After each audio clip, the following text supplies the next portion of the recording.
What is up, guys? Welcome in, Wilds.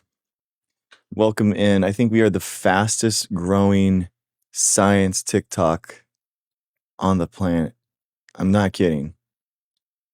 The stats are unbelievable. Welcome in. The amount of growth, people are just going nuts. It's been so much fun. I'm so happy that you guys are joining. So happy that we're here. I wanted to go over some stuff that we have, some old things that we just haven't gotten to. There's so much science news, and I love it. By the way, the queue is empty. If you want to request to join in at any time, any topic, any idea, whatever you want to talk about, we are going to talk about it together. Science-wise, science questions, science conspiracy that you have, that you've heard about, that you want someone to talk about. I'm here for you. Welcome in to the fastest growing science TikTok. I don't think that there's anyone else doing the numbers that we're doing. I'm serious. I'm really serious here. All right. From the Harvard Gazette, could lithium explain and treat Alzheimer's? Alzheimer's is really interesting. There's actually been some controversy with Alzheimer's research because there was like some faked data. So someone actually took a graph and actually put in fake data in there, and it made it look like that there was a mechanism that exists, but it wasn't true. And yeah, that's a big problem. So what is the earliest spark that ignites the memory-robbing march of Alzheimer's disease? Why do some people with Alzheimer's-like changes in their brain never go back to develop dementia? These questions have bedeviled neuroscience for decades. Oh, hey, Gary, how's it going?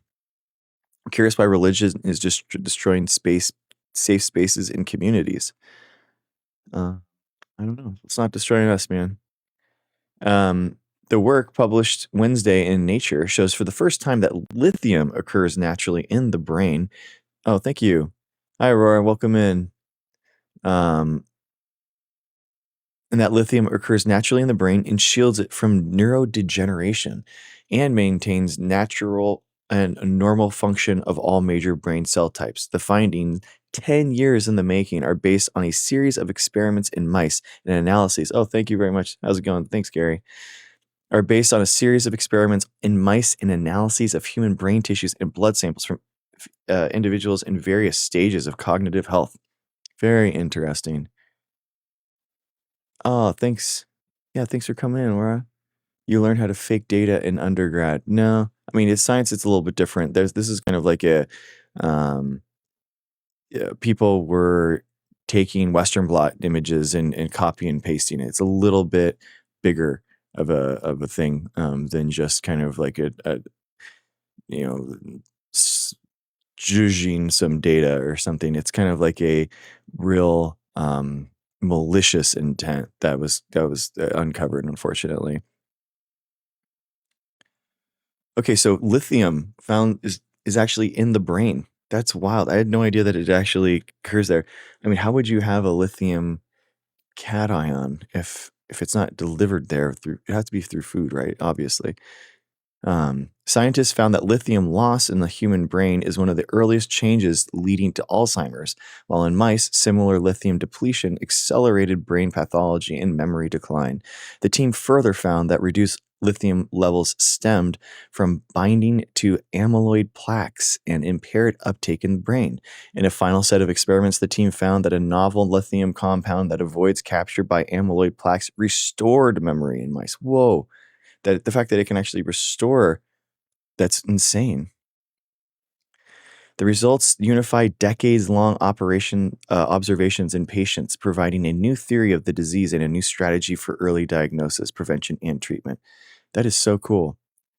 Yeah, that is really interesting. Lithium screening through routine blood tests may one day offer a way to identify at-risk individuals who would benefit from treatment to prevent or delay Alzheimer's onset.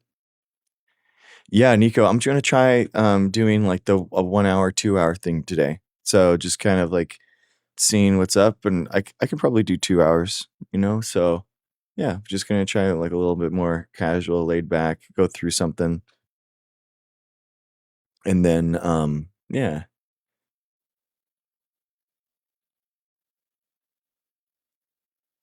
But the money to go on is canceled. It's so true, man.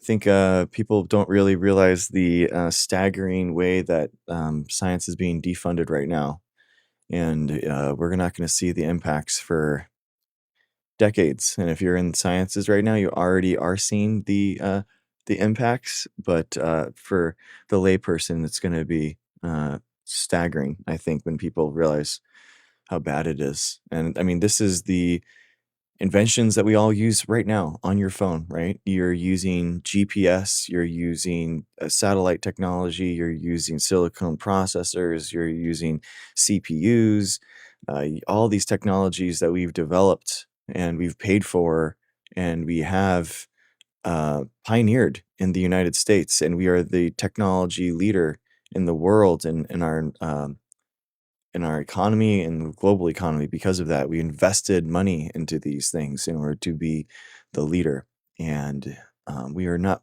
being that leader anymore. So, who is going to be the leader? What is going to be in the future? It doesn't look like it's going to be the United States, unfortunately. So, that makes me really sad because I think that the United States is different in that we do try to solve big bad problems, right? And we do try to make things a little bit better when we want to, at least. So it makes me really sad. That's one of the reasons why I became a scientist. It's one of the reasons why I dedicated my life to science because I wanted to make generational positive change. And thank you, Samison. And that money's going away right now, guys. It really is. It's not a joke and it's not something, but I think it's why I think a lot of people don't know scientists, right? So it's kind of like a unique career that not a lot of people know about, and there's no real alarm bells that are going off. People think that it's just like some experiment making lizards trans or something, and in reality, what we're seeing is the absolute destruction and dismantling of science as an institution. You aren't a soul sellout? I don't believe in souls, so I don't believe in anything like supernatural. So it is a noble path, Nico. I agree, man. I think that, um, yeah, I don't know. It's like I thought it was always like something that people could be proud of as an American that we have a strong science and technology sector and something that we could defend. And no matter what the party was or the Republican or Democrat, whoever's in the White House, we used to believe that. But now we have this ideological war that is happening right now.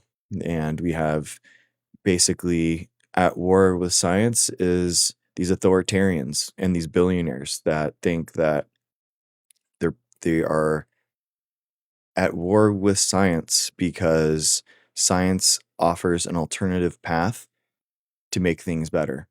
And Trump wants anything that gets better to have his name on it, right? And that he doesn't have that with science. Science is its own way of improving things, and he wants to be able to be the one that has I improved this. It's because of me. And it's the same thing with billionaires, right? Billionaires want to say, "Oh, it was me that did it. You don't have it wasn't science. It was my money. It's I did this." And we like we should bow down to them like this is some type of like Ayn Rand fever dream. But we shouldn't, right? We shouldn't. These are small, weak, feckless individuals that are insecure about themselves, insecure about their ways that they've contributed to the world and contributed to society. They are insecure that they're drains and parasites to their communities, but they take it out by lashing out at science as an institution, and it is absolutely disgusting. And we should absolutely call it out every chance we get.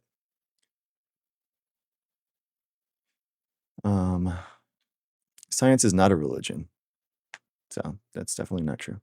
Um, Maiden, welcome in. Thank you, thank you. Um, okay, that's cool. What's this? What's the experiment that proves God? Oh wait,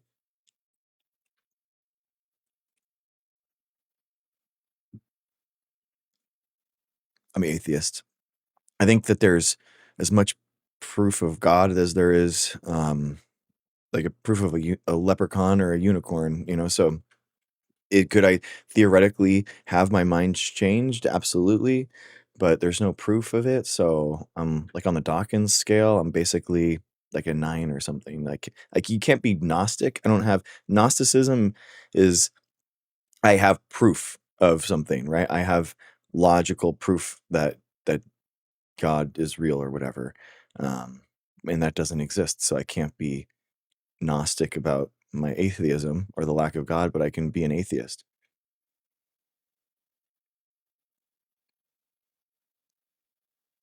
Microbiology. I have a microbiology degree. I used, excuse me, I used nanotechnology techniques in order to research microbes and deliver DNA to algae chloroplasts with single-walled carbon nanotubes. Multi dimensions. Man, it's so funny. Sorry, theoretical physicists. I'm sorry, but like it is very frustrating to me that people, as a biologist, I have to do all this work in order to sustain and prove my hypothesis. But people, theoretical physicists can just throw out multi dimensions out in there. Some dude I see it, and they can just throw that out there, and now everyone thinks that there's multi dimensions, and it's just like I want to see the experiment. It's fine that it's proof through proofs and maths and all that kind of stuff, but I want to actually see the experiment before we actually kind of talk about it, That's the problem. Some dude, welcome on. How's it going, dude? Not too bad. How about yourself? Oh, sorry. One Oh, second. can you hear me? There we go. Can you try one more time? Hello, hello, hello. Hey, Yeah, how's it how you going? doing, man? Good, good. Welcome in. So I am curious, like, because I'm a biologist. I work in public health, so I'm Nice. a little bit further away from like evolutionary biology. I Cool. usually use androgynous retroviruses as a proof for evolution.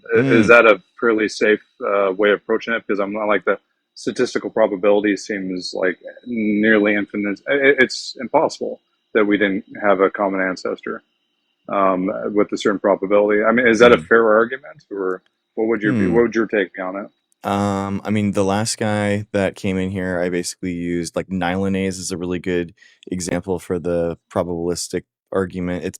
The probabilistic argument is basically of all the nucleotide combinations that basically all the different ways that a protein would have to be made, it's like 10 to 100 of in order to make the genome of a human or something. But and all that time that all that mutations would have to make with DNA polymerase would be too long, and it's longer than the creation of the universe. So therefore, DNA evolution is fact is it doesn't work.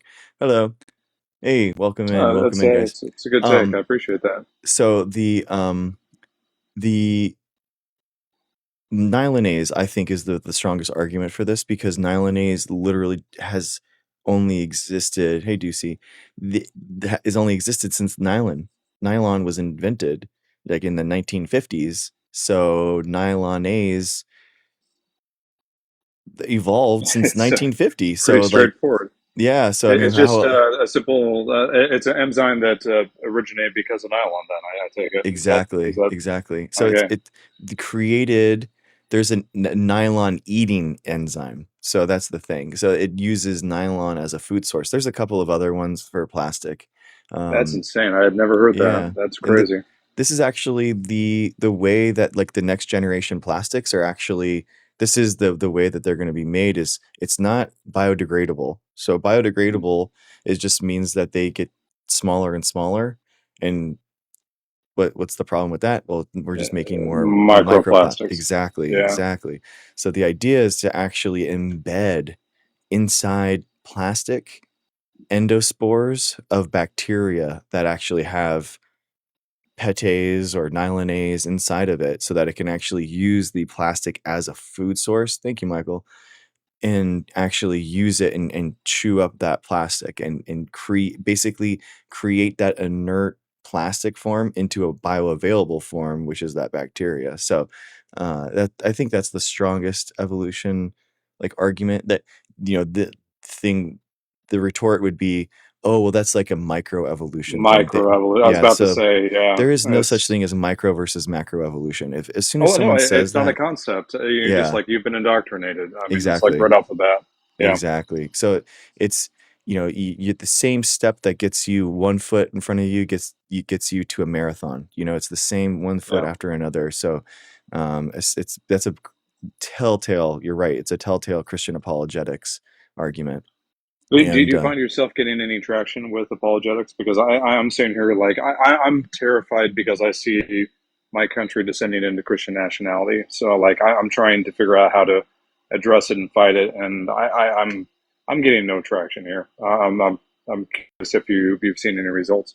I mean, to be honest with you, man, I thought doing like TikTok lives and stuff. It's only like my second week, but I thought I understand like the COVID thing where I was going to be talking about COVID a lot, which is fine. The amount of anti-evolution people that come in here, though, wow, It's insane. it's It's like it's wild. absolutely Yeah, gnarly. dude. Do you think it's just an outlier of TikTok, or do you think it actually represents the population? Mm, That's a really good question. I think that people use that as an opportunity to practice their apologetics. So you'd probably get a Mm. disproportionate amount that people like trying to test out the waters, try to test out their arguments and that kind of stuff. It's kind of like, I mean, personally, oh hey Jen, welcome in. It's kind of frustrating, bro. I'm like, this is no, I don't. Uh, this is your chance. Like I actually have an evolution major. Like ask questions or Yeah. something. I'm not trying to like put myself on a high horse or something, but like why just come into this live and scream at me for 10 minutes? It's like Well, it's very it's odd. anti intellectualism. It's like it's Yeah. been embedded into society. I don't know. I've got this theory I've been kicking around, which is that this like I don't know. It's a kind of a word soup theory at the moment, but it's the idea of it's a mixture of like these techno bros Mhm. stating that like anyone can become an expert in anything because they can Yes. access the internet, and that's Mhm. degraded the formal education and mentoring that we find in like traditional education. And it's like I almost feel like it's a cult of personality that comes along with tech bros. It's just leading to this like vast anti-intellectualism. So Exactly, as dude. I'm It's the here death of debating it on TikTok, the death of so expertise. Exactly, man. There's a guy that came up here talking about like PCR tests and stuff and saying that they're fake. And he knew just as much as me.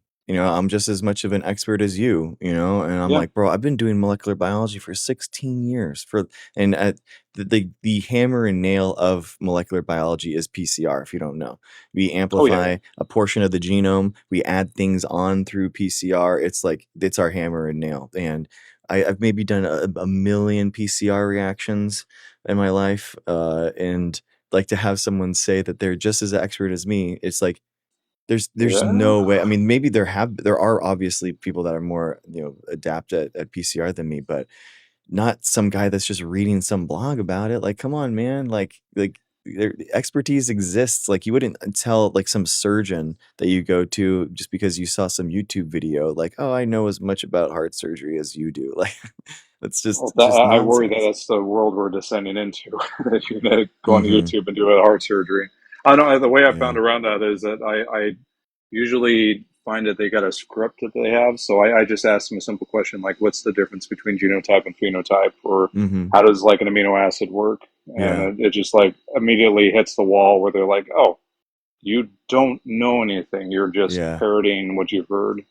Exactly, man. Exactly. And I think that someone made it's a really good point.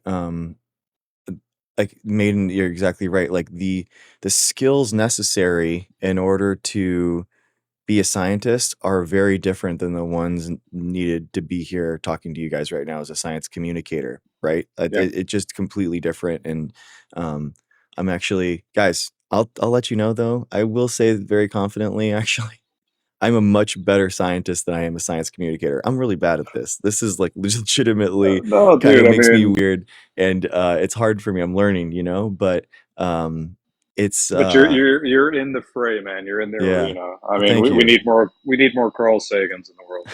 We need.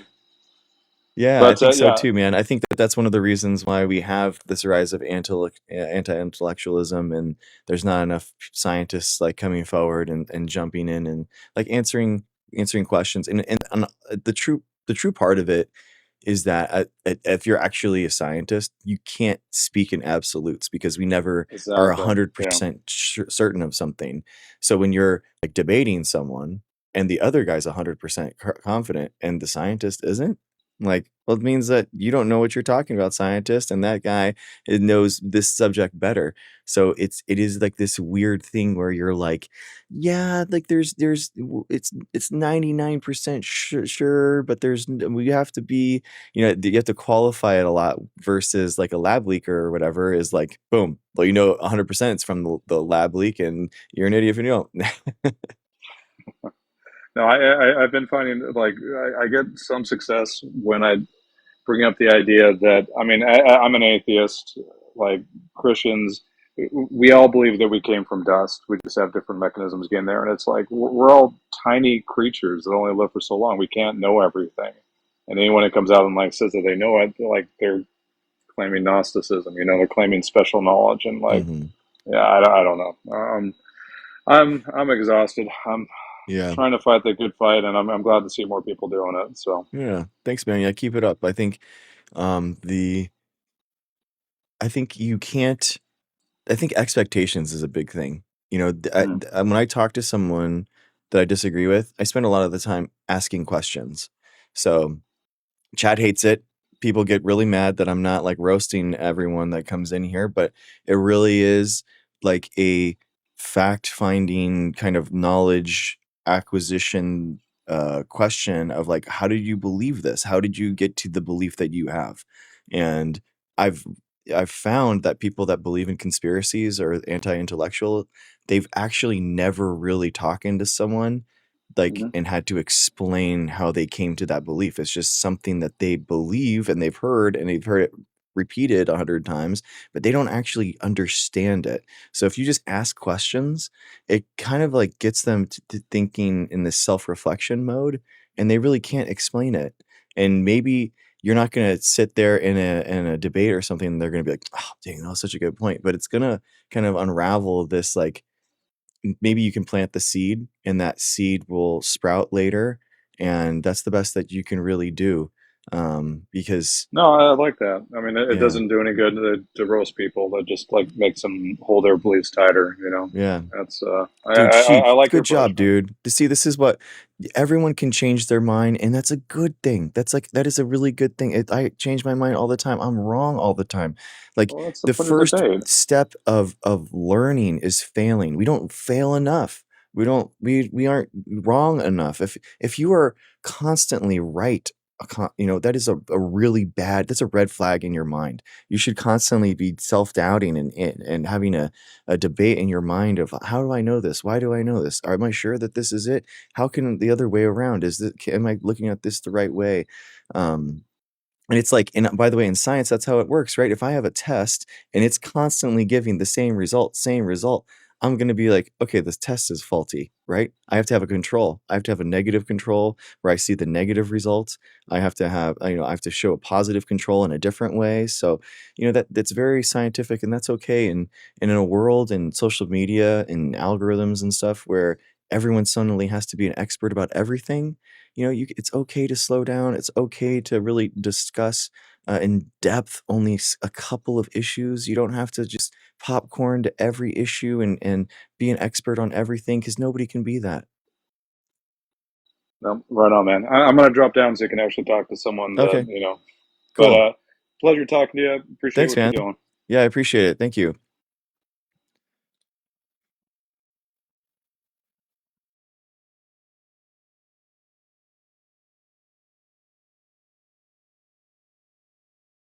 All right, guys. Oh, awesome. Whoa. Thank you. Thanks, Michael. Appreciate you. What's the discussion? Whatever you want, man. Whatever you want. That's the queue is open. Hey, what's up, Eric? How's it going, man?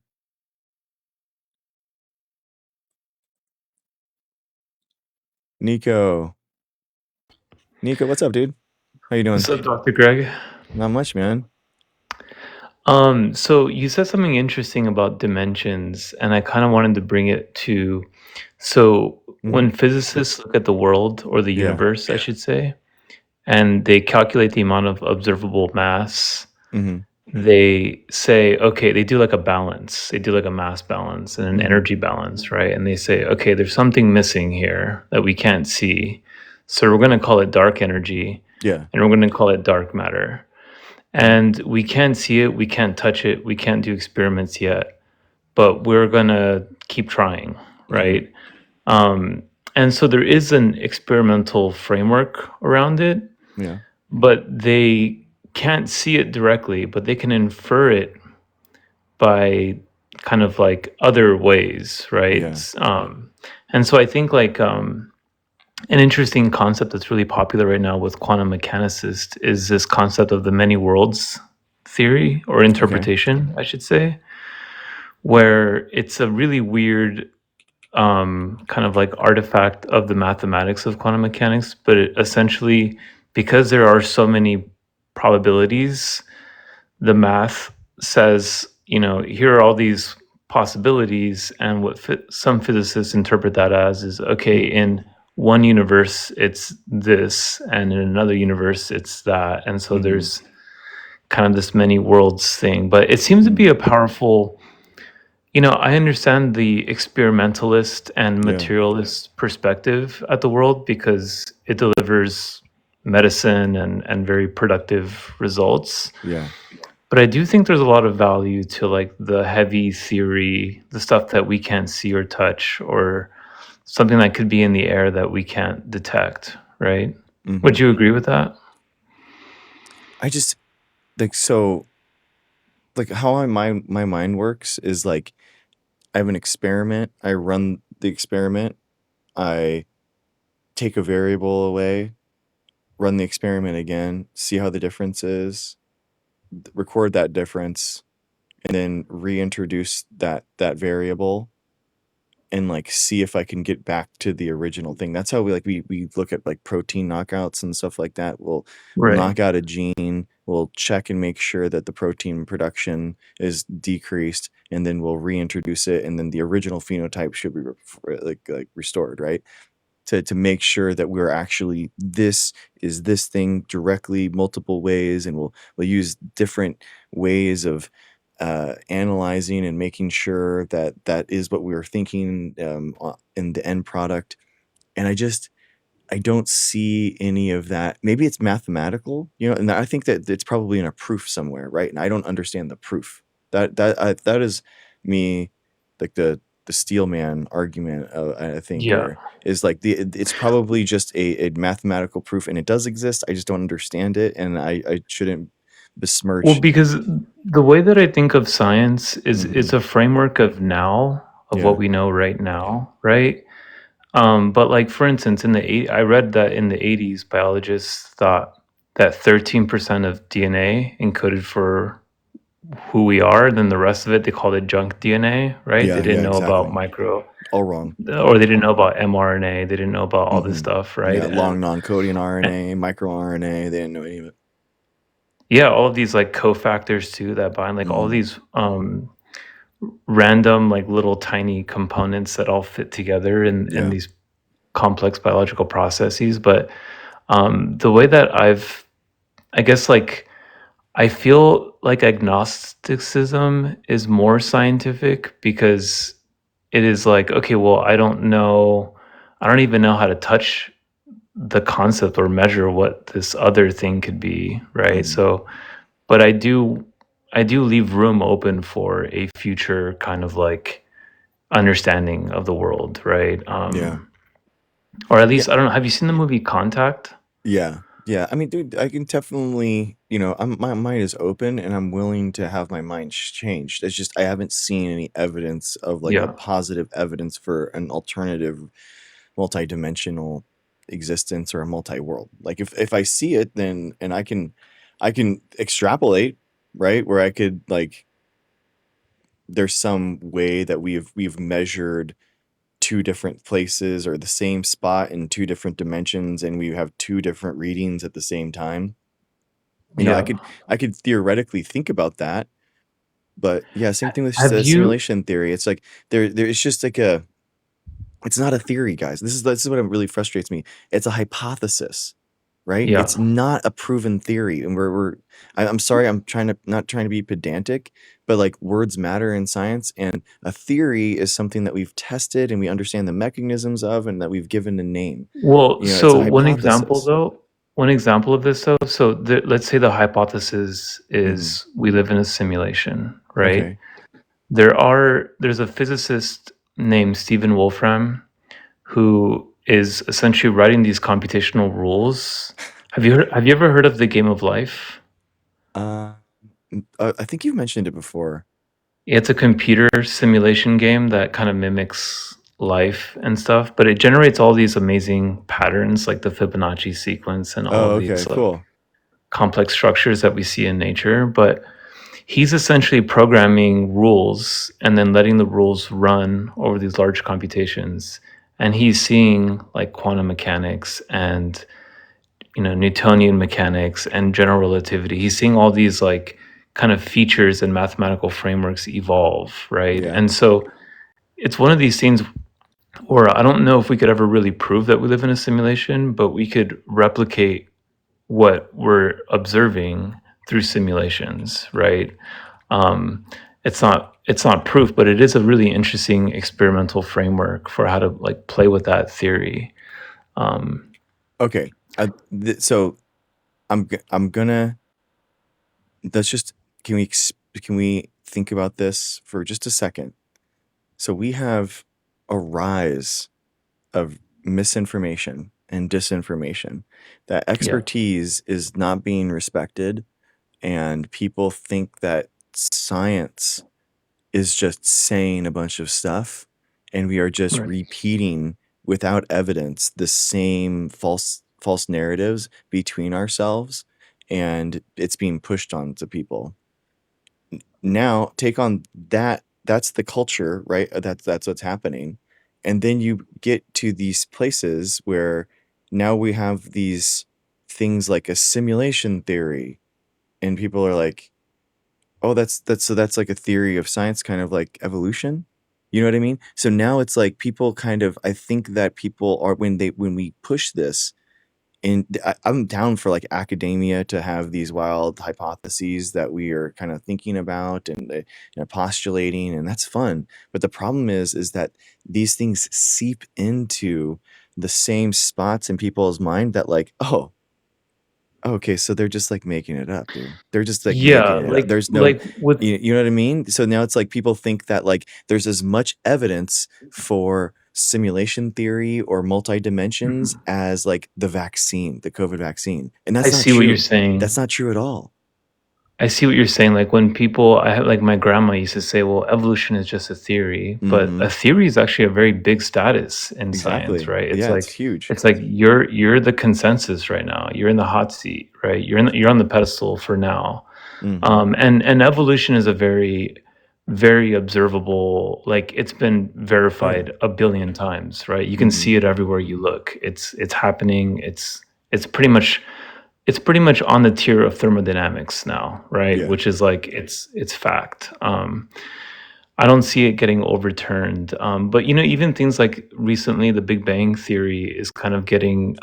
There's a lot of fighting going on in the Big Bang Theory Really. because the Hubble telescope and the DESI, the dark energy spectro imaging thing, showed that the universe is likely maybe 9 billion years older, right? Oh, Is really? what the data is Interesting. suggesting. And Nice. that throws off the whole Lambda CDM model. And I'm not an expert Oh. in this, but I have been following the beef that's been going on. And it's exciting, but you're right. Like it's a big deal to tweak theories like that. And so Mm-hmm. you're right. Like I think the fact that we throw on the word simulation theory, it Hmm. hasn't earned the true theory status yet. I think you're totally right.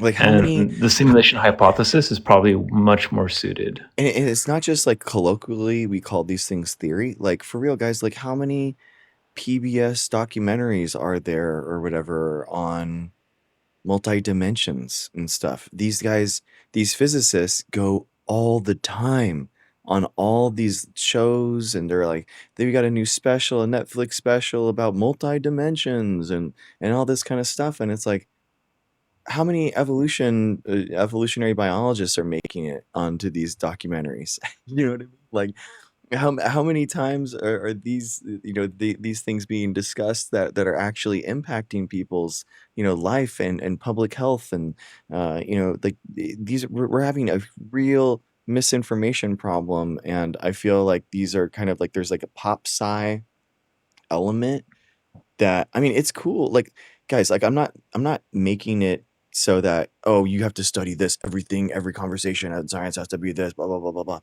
But like what I'm saying is that I think that it gets a disproportionate amount of media time when there's like public health crises that are happening, misinformation crises that are happening, and like we could actually be teaching like philosophy of science or something, talking about Karl Popper, falsificationism, the idea that like we're not, in order to prove like the white swan thing, like we're not testing every swan. We just need to find a single swan that is black in order to say that, swans are not white. You know what I mean? So all Yeah, swans I are not read white. this interesting paper. I don't know if you've been following this like AI psychosis thing that's happening right now, but people Mm-mm. are getting sucked into AI is kind of validating their thoughts, That makes and sense. it's kind Yeah. of like a tool that digs them into deeper rabbit holes, right? Mm. And they've been studying this. There's a paper which I can send to you, which is a scientist or a group of scientists said, okay, what makes someone fall into this AI rabbit Mm. hole, like of their own deep theories? Mm-hmm. And they distilled it down into three fundamental attributes. And they give them very technical terms, but essentially when you read them, you're like, oh, it's a conspiracy theorist. Like they're talking Mm. about a conspiracy theorist has this like AI psychosis gene that if you can convince yourself of something very convoluted, you can build a very convoluted worldview, and there's no convincing you otherwise, right? And I think that we are. I don't know what failure society has to create people like that. I don't know if it's like a failure of the education system or some deep skepticism that someone has experienced, but Mm-hmm. I think we're gonna start seeing a lot more difficult. Like I think like conspiracy theorists are gonna have steroids now, and it's Yeah. called AI, right? Yeah. Hey Vanity. Hey Dr. T, how's it going?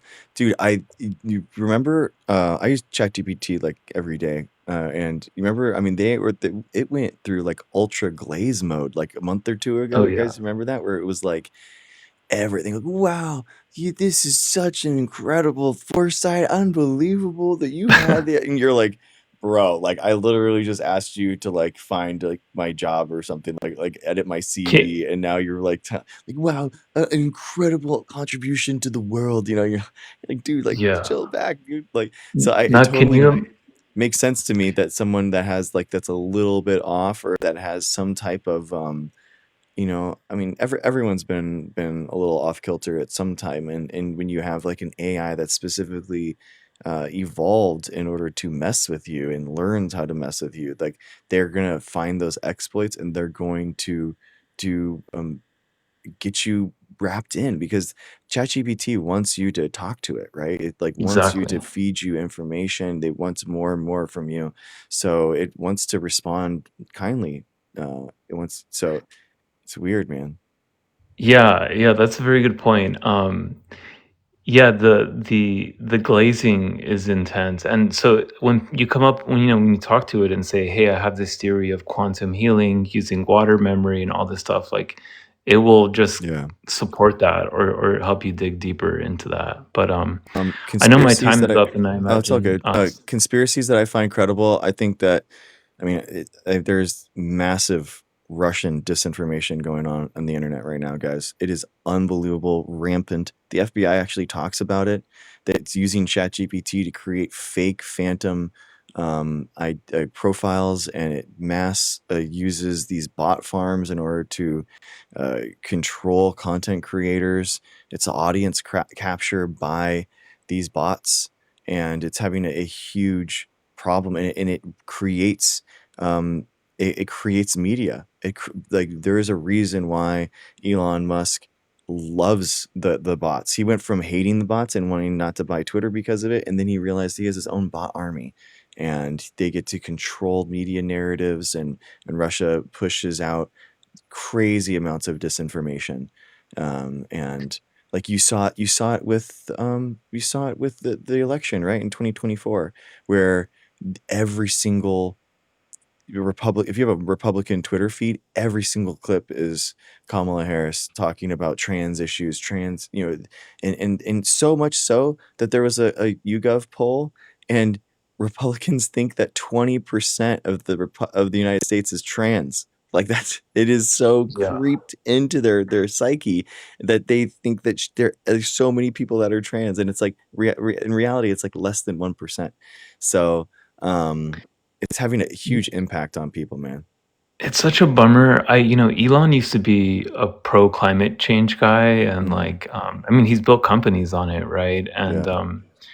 I remember when one time I think Joe Rogan was talking to him, and they're like, "Well, causation does not, equal correlation does not equal causation," Sure. and he's like, "It's the best experiment we can do as a Yeah. civilization is to try to reduce the amount of man-made carbon in the atmosphere," right? And I was like, "Oh, damn, Elon's all about it." And even just him building Neuralink on decades of academic fundamental research, and then just rug pulling the entire academic world it's just so mind blowing to me. I don't understand what he's doing. So I think he's realizing that there is something that's Garrett's going to be next. Just give me 10 seconds. I think Elon is realizing that there's something that's even more powerful in today's media and world, and it's attention than money, right? It's that there's really only Elon that truly understands the power of these types of mass psychoses that you can have, and it's paranoid delusions that people have. It's a form of schizophrenia where they cannot tell reality from reality from fake, and it's even worse with AI now, and it's a mass psychoses that I'm just worried about January 6th happening again. Oh yeah, like of course stuff it like will. Of course it will. Like, any time that the Republicans lose an election, that's going to happen, because not only did it happen, not only did they get away with it, but it's actually a good thing for them. They got people more involved, and they won the next election off of it. So yeah, unfortunately. All right, Nico, it's always fun to talk, dude. I always appreciate it. Likewise, dude. Later, man. Later. All right.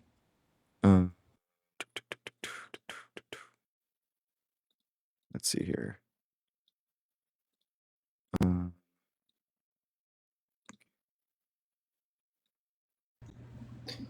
How you doing, Doctor? Garrett, what's up, dude? How's it going? Not too bad, other than this immigration crisis. Okay, dude, no accent. Stop it. What's up? I'm just saying, it's not an accent, brother. I'm from the South. My daddy gave me this, and his daddy gave him that. Okay. I tell you what, it don't matter if you're born in the USA. It don't matter. You do not have birthright citizenship. What do you think about that? Yeah, I mean, so why should it go away? Because they're abusing the system. Those goddamn traveling over this border, having kids, planting their seeds here. Yeah. Do you know where it comes from? What? Do you know where that part of the Constitution comes from? Tell me where, sir. English common law. So it actually is from the English common law that came over. For a long time there was but Yeah, it's just Yep. basically a Supreme Court can tradition, overturn that shit. in our Constitution that was kind of like written, and it wasn't. The amendment wasn't until later officially, codified like that. But yeah, basically, it's kind of like a English common law grandfathered in idea. Doesn't matter. Amy Coney gonna overturn that bullshit. Yeah, I mean, it's Supreme also Court. it also is from the English common law though. What, sir? Second Amendment. The Second Amendment is the grandfather of the English common law is I'll tell you what. I'm the gonna be. Second I'm using Amendment. my. It's a defense that you have the right to defend yourself, kind of thing. Yep. Yep. I've used the Second Amendment. Tell you, I walk around in Mississippi. I walk around with my guns. I protect myself. You a gun owner, Greg? Yeah, yeah. Yep. Kind of gun Yeah, you got? Oh, it's just like a 22 rifle. It's like Yeah. nothing. I don't do any like any pistols because You hunt they're with lame, that? dude. I just do like long range shooting. I've shot guns since You I hunt was with like 10 that? years old. Yep. I like to shoot me some vermin. Yep. Oh yeah, I don't I'm a shoot trophy anything. I hunter don't hunt myself. anything. That's fine. I just do target shooting. I'm a trophy hunter. Yep. No, I you're actually went no, and you're grabbed me not. a few. I grabbed me a few manatee and sea turtles the other weekend No, you didn't. No, down in you the didn't. Keys. Yep. Yes, I did. Tell you what, Garrett, how was your weekend, bro? What were you up to? pretty good. More hunting and fishing. Yep. Mm. I got me some raccoon dog. Dude, what were we talking about last time that you came in? I forget. What was it? I thought we had you like having some homework or something. Homework. I don't remember, sir. Yeah, it was I like thought that really fine MILF was in here talking about. We were talking about abortion and shit. I didn't want I to talk about remember. that though. Yeah. When do you think Yeah, life when do you think life begins? I think life begins once you're 14. Okay. Okay, nice. Once you're 14, is that you're not a man until isn't you're. that the age that Trump likes? Is that what it is? So as soon as you're the age that Trump likes, you're alive. Is that what you're talking about? Whatever Trump says goes, sir. You know that. Tell you what, you're not a Apparently man. so. You're not a man until you work a blue collar job. I know, dude. I know, it's crazy. So I'm definitely a man. I've worked like 4 or 5 different blue collar jobs, man. It's crazy. When's the last blue collar job that you worked?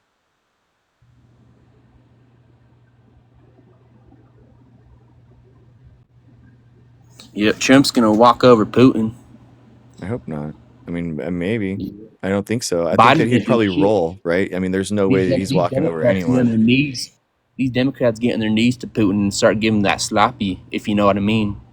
Trump has the balls to stand on business. I think he waffles on like every single thing, though, isn't he? Backs Did you off see on that? every Did you single see that issue. peace deal? You just made a peace deal with Azerbaijan. And Oh, that did they make a big donation to Trump coin? Or they're probably giving him like an Air Force, like a jet, isn't it? Like they're giving him another 747 or something. I'll Like another like $500 million gift. Is that what's going on? I put half my paycheck in his coin. Did you? I love Trump coin. Sweet. Yep. So you got like like 1/10 of your paycheck back, like a couple dollars left. Is that the idea? No, sir. Isn't that like I just make rampant corruption? Doesn't that make you so mad though? Like for real, like without the bit, doesn't that just make you so frustrated? No, sir. So I think Trump's. It's good. He's making money. He's making me money. Why? He's not making money. He's not making you money. He's making money, and he's making his billionaire friends money. Isn't it crazy that he just lies to you though? Doesn't that like get at you though? For real? Trump does not lie, sir. Oh, he doesn't. Yep. Dude, I'm he's looking never to, lied. He's never lied in his life. Trump has never lied. Okay. He's a pure soul. You know, he grew up in a Catholic house. You know that, right? I bet he did. I mean, yeah. Yep. They have their own problems with small kids Greg, in Catholic houses, so I'm not surprised. Trump doesn't drink. Trump doesn't drink. Do you drink? Oh yeah, yeah. Yep. See, Trump's a pure man.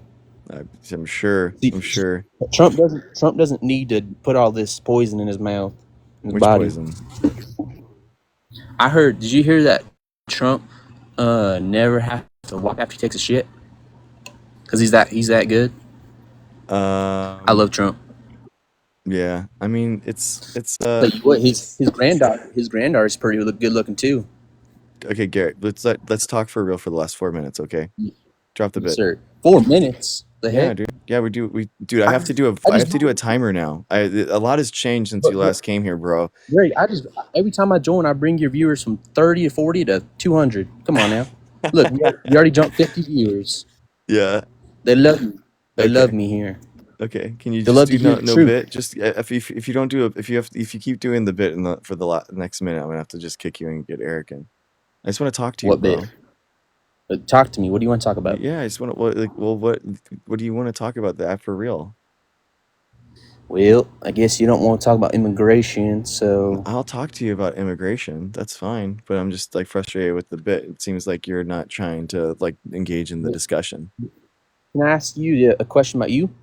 Yeah, of course. You own any rental properties? Do I own rental properties? No. Dude, Nope. real estate is not a good investment, dude. I'd like invest into Bitcoin or something instead. Yeah. Well, if you did have rental property, would you mind me squatting in there? Yeah, I would. Greg, are you for these immigrants? Is there Yeah, dude. anything you believe in illegal immigration? Oh yeah, that's right. It was that. It was like we were talking about oh yeah, that dude, you reminded me. It was the fact that we were going to deport people that had killed someone and that you were okay with them not Oh yeah, facing justice. you're talking about Yeah. hypothetical Yeah, where your you were wife thinking got about murdered or that something. deporting people. That's right. Now I remember that you hate the U.S. Constitution and the justice the system, and you don't think that it's good enough in order to actually like get justice and vindication on people that murder Americans, and you're okay with those people getting let out in other countries. It's gonna take 20 years for due process. Let's get them out now. Mm-hmm. Yeah. The Yeah, due process because takes a lot of time. yeah, exactly. So you're okay with as soon as someone murders an American, you're okay with them being let free in some other country. No, sir. I said Yeah, that's what murder you gets said. the death Yeah. penalty. It You gets the just said electric that. You chair. just said that. You just said that you wanted to get them out of here as soon as you could so they can be let free. I tell you what, so you gonna let some illegals into your house and live there and house them and feed them? I mean, I don't like let other random people come in. I don't care. It doesn't matter their Very immigration hypocritical, status. Dr. Greg. Okay, you got 45 seconds, dude. I'm sorry, this timer is wrong. You've been in here for the bit. The bit is honestly kind of frustrating, bro. I'm like, I really like having you on but it has to be that we're building a bridge here, that where you come with ideas and science questions, and I'm okay, but like you coming on here, like it's like a stand-up comedy bit that you're doing. Like I can't let you on really next not. time. Do you know what I mean? It's not a bit. I'm talking real shit. No, dude. I know. I've talked to you. I've talked to you before, bro. I know. Like we've talked like 5 different times. Well, Dr. Greg, let's talk seriously. All right. Let's get to the You're point. out, bro. You're No out. voice. You're out of No time. voice. I told you 2 minutes ago that you had to. Well, that you I had gotta to be go. I serious. got a night shift at Alligator Alcatraz anyway. Next so time, okay. I gotta talk to Eric. If you wanted to queue again after Eric, I'm okay with it, and we'll I'm gonna go talk. But watch you some have to Tucker drop the bit, and you Carlson. have to drop the accent, or I'm just gonna kick you again. Okay? Dr. Greg, that's not very democratic. No, well, it's actually incredibly democratic because everyone has to have What a is chance this? What are to. you running here? What is Okay, this? I'm Nazi gonna kick Germany? you, but please like cue back if you want to actually like talk. Okay. All right. Cool. Eric, what's up, man? Dude, I think Ethereum is awesome. I think like Ethereum makes way more sense than Bitcoin. Bitcoin is basically kind of like the gold, and Ethereum is kind of like the stock market equivalent, where you're actually going to have technology built on Ethereum and new tokens and all that kind of stuff. So I think it's like a really good idea. Hey, Doctor. Hey, How's it what's up, going? Eric? How's it going, dude? Not much, man. Just getting, just getting amused with the type of people you attract. Yeah, dude. I mean, Garrett and I have had really good discussions. It's just I think that he's not really. I think. Look, man, I think that it's really important to actually build relationships with people as a science communicator, because the goal here is that if Garrett legitimately has a question about science, or any of the people that we have on, like, I want them to come to me, right? I legitimately want them to have like a person that they can come to and ask questions with, and I can review things with them. So like before, I did it, like I was basically kind of like a science correspondent on Twitch streams, where I would go and the lab leak and stuff is a really common one, where there was some report comes out and proves that lab leak is real, and then I would go through and I would show like, oh, dude, this isn't science. This is just like some hypothetical thing, and that this isn't real. But it was because I had built that rapport and that relationship that they knew that I was someone to like ask and actually have that conversation with. If I just like push away everyone and I castigate everyone and I build up the wall, then what have I done? It has no purpose. If I'm here or not doesn't mean any difference if I just put up a wall. Do you know what I mean? Like, there's Yeah, no difference. it kind of reminds me of child development psychology, where Mm-hmm. you're basically like working on like Rock, what's up, dude? Go ahead. in certain ways you're working on like promoting healthy behaviors and like Mm-hmm. disregarding unhealthy behaviors. And obviously Mm-hmm. he came up with like this trolling kind of he's in no way, shape, or form trying to engage in any civil fucking Yeah. like conversation at all right now. I At don't know. least He when he looks was like he's doing like, doing that, he was fine before. He was him, and it was a MAGA communist that used to come sorry. on him a lot. QFK. Yeah, they used to come on together, and it was like my first. I think it was my first stream ever. I had QFK and Garrett on for like 2 hours, and we were talking. Good, nice rocket. And so we had like a really great discussion and stuff, and it was fine, And but I think that it's not. No, Garrett, we're not doing panels anymore, dude. That's another thing. We got timers, and we don't do panels unless they're like expert panels, and we're not doing like multiple people on it anymore. It's just because it just doesn't make any sense, and these conversations are way better to have deeper one-on-one conversations that we can kind of like really go deeply on an issue. Sorry, Eric, we're spending all your time talking like meta conversation here, but what do you have a question or anything, or you want to just chill? Yeah. Mm-hmm. Go ahead, bro. Give me a second. I think you're getting all choppy on me. You're getting all choppy on me with the video. How do I sound to you right now? You sound good. I can hear you. Am I good? Okay, yeah, there was something up with my internet for a little bit.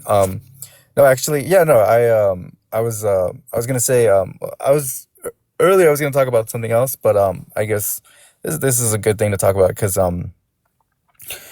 this is something that I encounter when I talk to people. Mm-hmm. Nice. Uh, Booting you. no, that's a pretty flower. Thanks, man.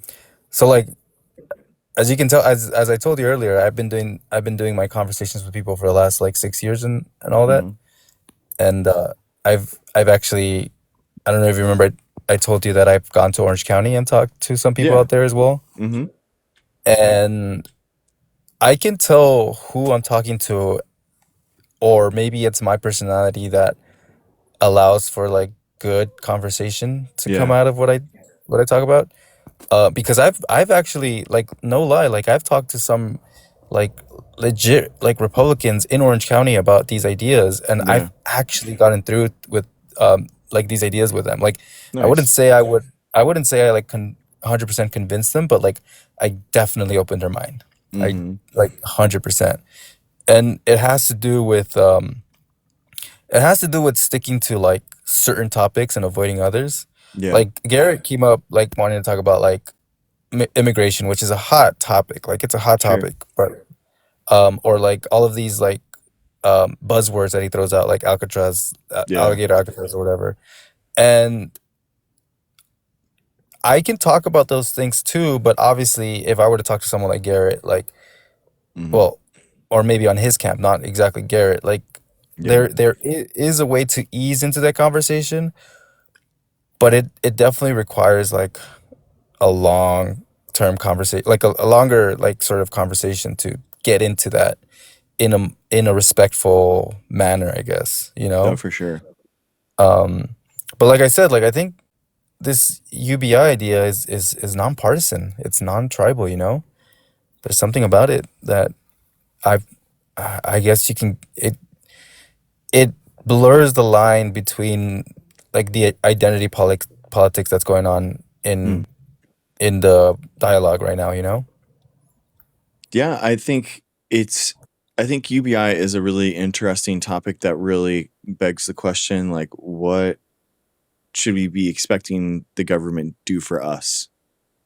And Right. like, should it be kind of like an amorphous thing where we have this relationship that's very like tenuous, that is kind of like the background, government's kind of like working in the background, and you can't really see what's happening, versus like, no, this is happening and it's right in your face and we're giving you payments right now. I mean, like Yeah. a good example of this is actually during Biden, his when they did the American Rescue Plan for Mm. after COVID, and the child tax credit, which was the same child tax credit, okay, the exact same amount of money.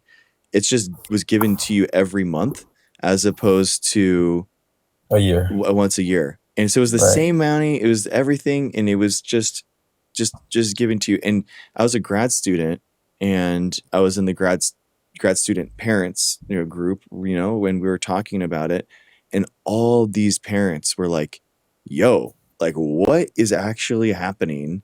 Like, this is incredible. I'm actually having the money to pay for kindergarten. I have the money to pay for preschool. Like, what is happening? I love it. So it's like a direct Yeah. payment that they can actually take and then use that month for like a bill.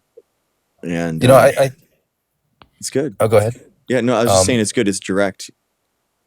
you know, I think that this, because I've been thinking about ways to like sort of like move this forward, like this idea Mhm. forward to the next level, in terms of like how to advance these conversations and these dialogues on a wider audience. Mhm. And what Garrett just brought to mind is that when I talk to someone, like even if I'm going through like these TikTok lives, Mhm. you know, there's so many different panels and so many different hosts and so many, you know, and like I've actually gone to a few of those, and I've recognized just out of like hearing them talk or talking to them for a few minutes that this is the type of Republican that I want to have a conversation with, if that makes sense. So I think you'd be wasting your time talking to Garrett. Like Yeah. I think he needs his frontal lobe to be a bit more developed for him to actually have like a conversation, like a serious conversation on any subject, honestly. I think it's that he's feels familiar, like, coming on here, and he knows that like we're friendly, and he knows that he's kind of like getting around, and he's just joking. And so I know that he knows that I want what he knows what I want in this stream, and he's just messing with me, and I know But that he's not going to disrespect the stream or the time or what we're doing here, and he's not going to do it a second time, guys. We got to give him a it seems like you chance. already We got to just give him a chance. Don't worry. I look, what I would tell you this is that it's about picking your battles. Yeah. And I admire you for like having the patience. You remind me of this someone else that has the patience to like engage with absolutely anyone. Hmm. But I think you need to conserve your energy sometimes. I think, dude, the thing is like I and we have to, like, that's the whole point of this space, is to give people like Garrett and like that chance. But if he's obviously trolling and he's like wasting everyone's time, one, that's why we have the timer, right there. He's only going to Yeah. take up 10 minutes, so we're just going to go. And if there's enough people that are like that, then we just make the timer shorter and people can Right. requeue and whatever like that. So it's like, it gets true. It gets cold. You know, we're not having the same conversation every time, but we gotta. I'd rather live my life and give people the benefit of the doubt, and then when they take advantage of me, they look like the Right. fool. You know, it makes Right. the problem is that it makes me look naive, and people think, "Oh, do you not understand what's going on right now?" And it's like, and I've had people that have come on there and they say that, "Oh, let me explain to you what's actually happening right here," and I'm like, "Bro, like I understand. I'm not. Dude, you're such a I've been you're around, such you know." you're such a nice guy that like anyone that like disrespects you, even if you're like giving them that much benefit of Yeah. the doubt, like that just makes them more of a fucking asshole, I guess, you know? Like Sure. it's like, dude, what the hell? Like this I think guy's at the end of the day, you're right, and that's why the crash out thing was so funny, because all these people are just going crazy, and I'm just like sitting there, right? And you know, sometimes, dude, people are exploited at work. People have bad days. People like, you know, they have, you know, ways of expressing themselves, and right. you know, if it's tough, man. It's tough out there. Nobody knows what everyone's going through, so I think we have to just kind of like chill and There's we gotta let you guys, like, just in general, I think we just gotta let people be a little cringe sometimes and let it roll off of us and not like take things so seriously, just in general in our culture. But now there's like 3 people there. But bro, I think thanks for always coming, Eric. You can hold requeue up. and There's go a ahead. Go ahead. there's a question that 2 people have asked on the chat so far, Oh, and it please, has to yeah, do with Andrew Yang wanting to eliminate disability and Social Security. go for it. So I think there's a misconception in terms of what a UBI does and how it affects existing social welfare programs. So the amount that Andrew Yang was talking about was $1,000 a month, right? But in a sense, it is a what do you call it? It is consolidating existing welfare programs up to the amount of $1,000 a month. So if your existing welfare programs, let's say you're receiving EBT and it's in the amount of $400 a month, then you will get the full $1,000 a month, right? So in a sense, $1,000 a month is the minimum marker of what you will receive in terms of government payout, I guess. Uh, and the only thing that you would really want to talk about is, and I don't have these figures with me. I'm not too familiar with how Social Security works, but you have to understand, like, if current Social Security recipients are receiving more than $1,000 a month, then obviously uh, you would want to keep that, right? Considering that elderly people aren't working, right? Um, but in terms of Social Security and disability, these are 2 things in which Yang made it clear that uh, he wouldn't compromise someone's check if it's upwards of more than $1,000 a month, right? So if you are currently receiving in disabilities like $2,000 a month or $1,600 a month, $1,600 a month, you would continue to receive that full amount, especially when it comes to these sort of just when it comes to disabilities, right? I mean, there's people that will never be able to work ever in their life, right? So you don't want to compromise that. So maybe I need to do a little bit more research on how Social Security works right now and what is the amount of money that people are receiving. But just make it clear that the $1,000 is the threshold that no one will receive anything less than that, if that makes sense. So everyone will receive $1,000. You're consolidating the all existing social welfare programs, including EBT, including any sort of welfare. Yeah. But you're just making the system a bit more efficient and a bit less bureaucratic in terms of how people receive the money. Yeah. Awesome. Dude, thanks for the explainer, Eric. I appreciate you. Got 3 other people, but if you wanted to queue up, you're more than welcome, man. Always love talking to you. Good luck with what's his name. Yeah, we'll see. Good All luck with right, the dude, guy. we got Ruben and then Jimmy and then Garrett. So Ruben, what's up, man? How's it going? Hey, what's up, man? Thanks for having me on. Yeah, of course. Hey, I had a question. What are your thoughts on like the injectable NADs that everybody's hopping on? Like, I don't know if you've If I don't you're have that kind of. I don't really know much about it. I mean, a lot of it isn't going to be as strong as you know. It, um, anabolics are just always going to be the king, and people don't want to get on those. And I think that people kind of get a false sense of a lot of that stuff. But from my experience, like all my friends' experience, I should say, Alcar and all that kind of stuff is just kind of not as, it just doesn't hit the same. So yeah. Oh no, I mean like the B vitamins, the NA, what do Yeah, they call it? The exactly. NAD. Yeah, all of that stuff, the ancillaries and all those kind of like miscellaneous stuff. My friend doesn't really it doesn't say that there's any type of as much benefit. You know what I mean? It's they can get expensive, man. They can get pretty expensive. So Yeah, that's why I'm yeah, asking, because everybody's saying so it won't help you like look younger, feel more, have more energy or anything like maybe, that, man. or I mean, honestly, like some of the fun is just like trying them out and seeing how you react. And you can't, if it's infected or if there's any type of contamination in the vial, then it's going to be way dangerous, because in any type of injectable is going to be, you don't have the capability to really stem it, and stem the infection like you have other ways. But yeah, I would just try it out and like see how it does. oh, okay, yeah. What are Like your there's. thoughts on like, do you think, I know you guys covered like this a few nights ago or Mhm. whatever, but Oh, do you thank you. think it's okay with the amount of vaccines that we're giving to children growing up?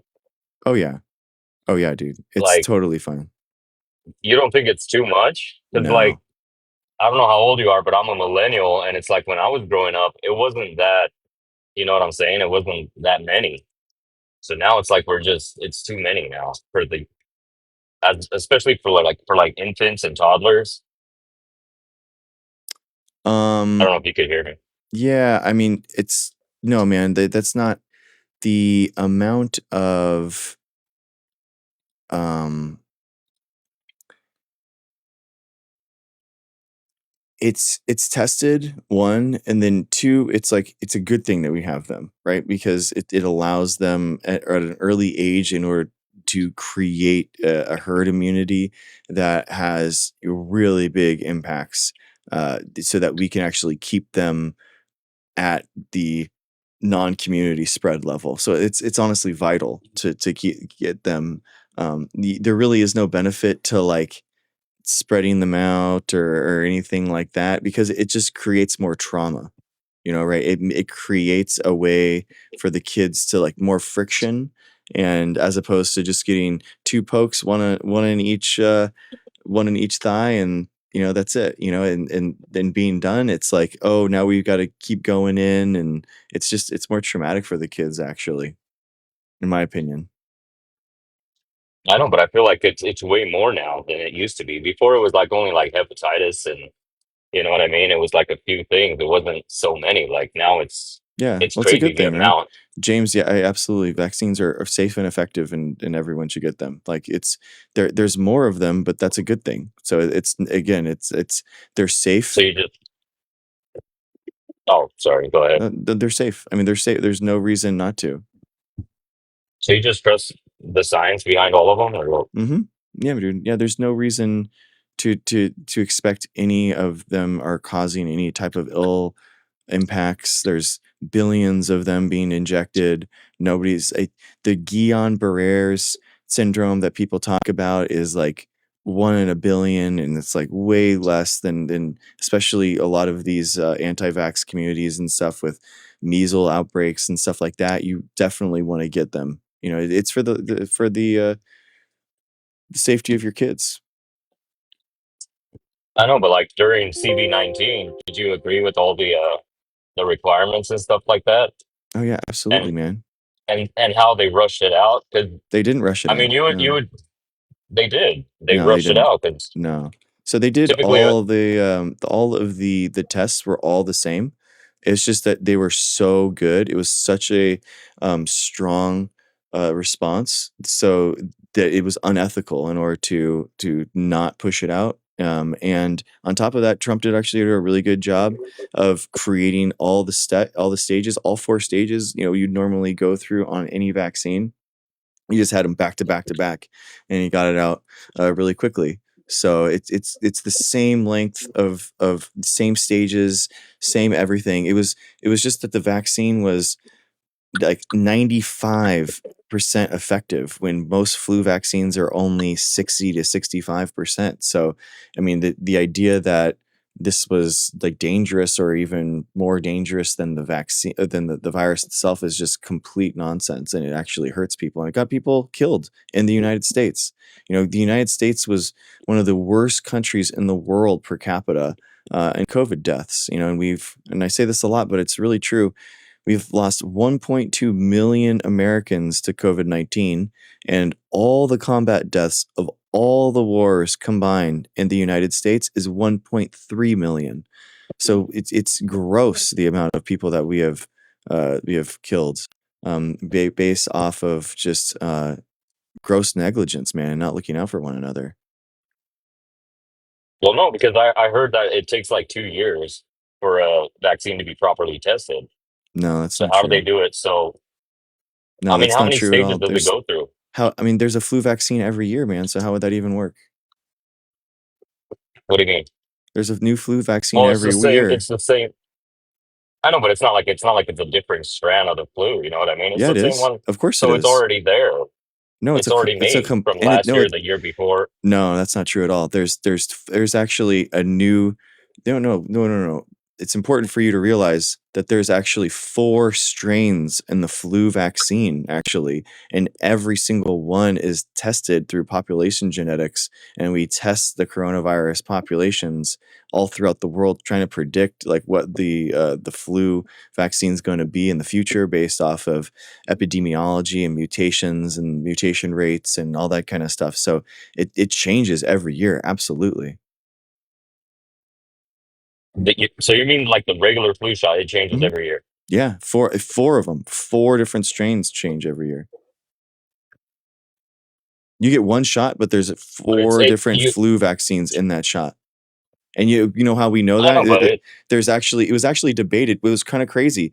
We were so good at socially distancing and masking for this one flu. It was actually one of the flu strains in the flu vaccine actually is extinct now.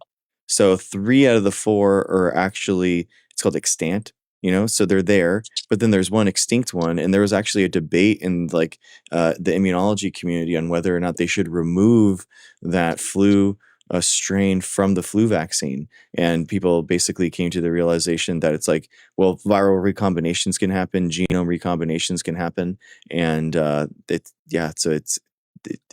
it stayed in. so you don't think there's any like side effects from the COVID one, from the vaccine? I don't know if you could say So COVID or should I just say yeah, CD-19. no, you can say whatever you want, dude. It's all good.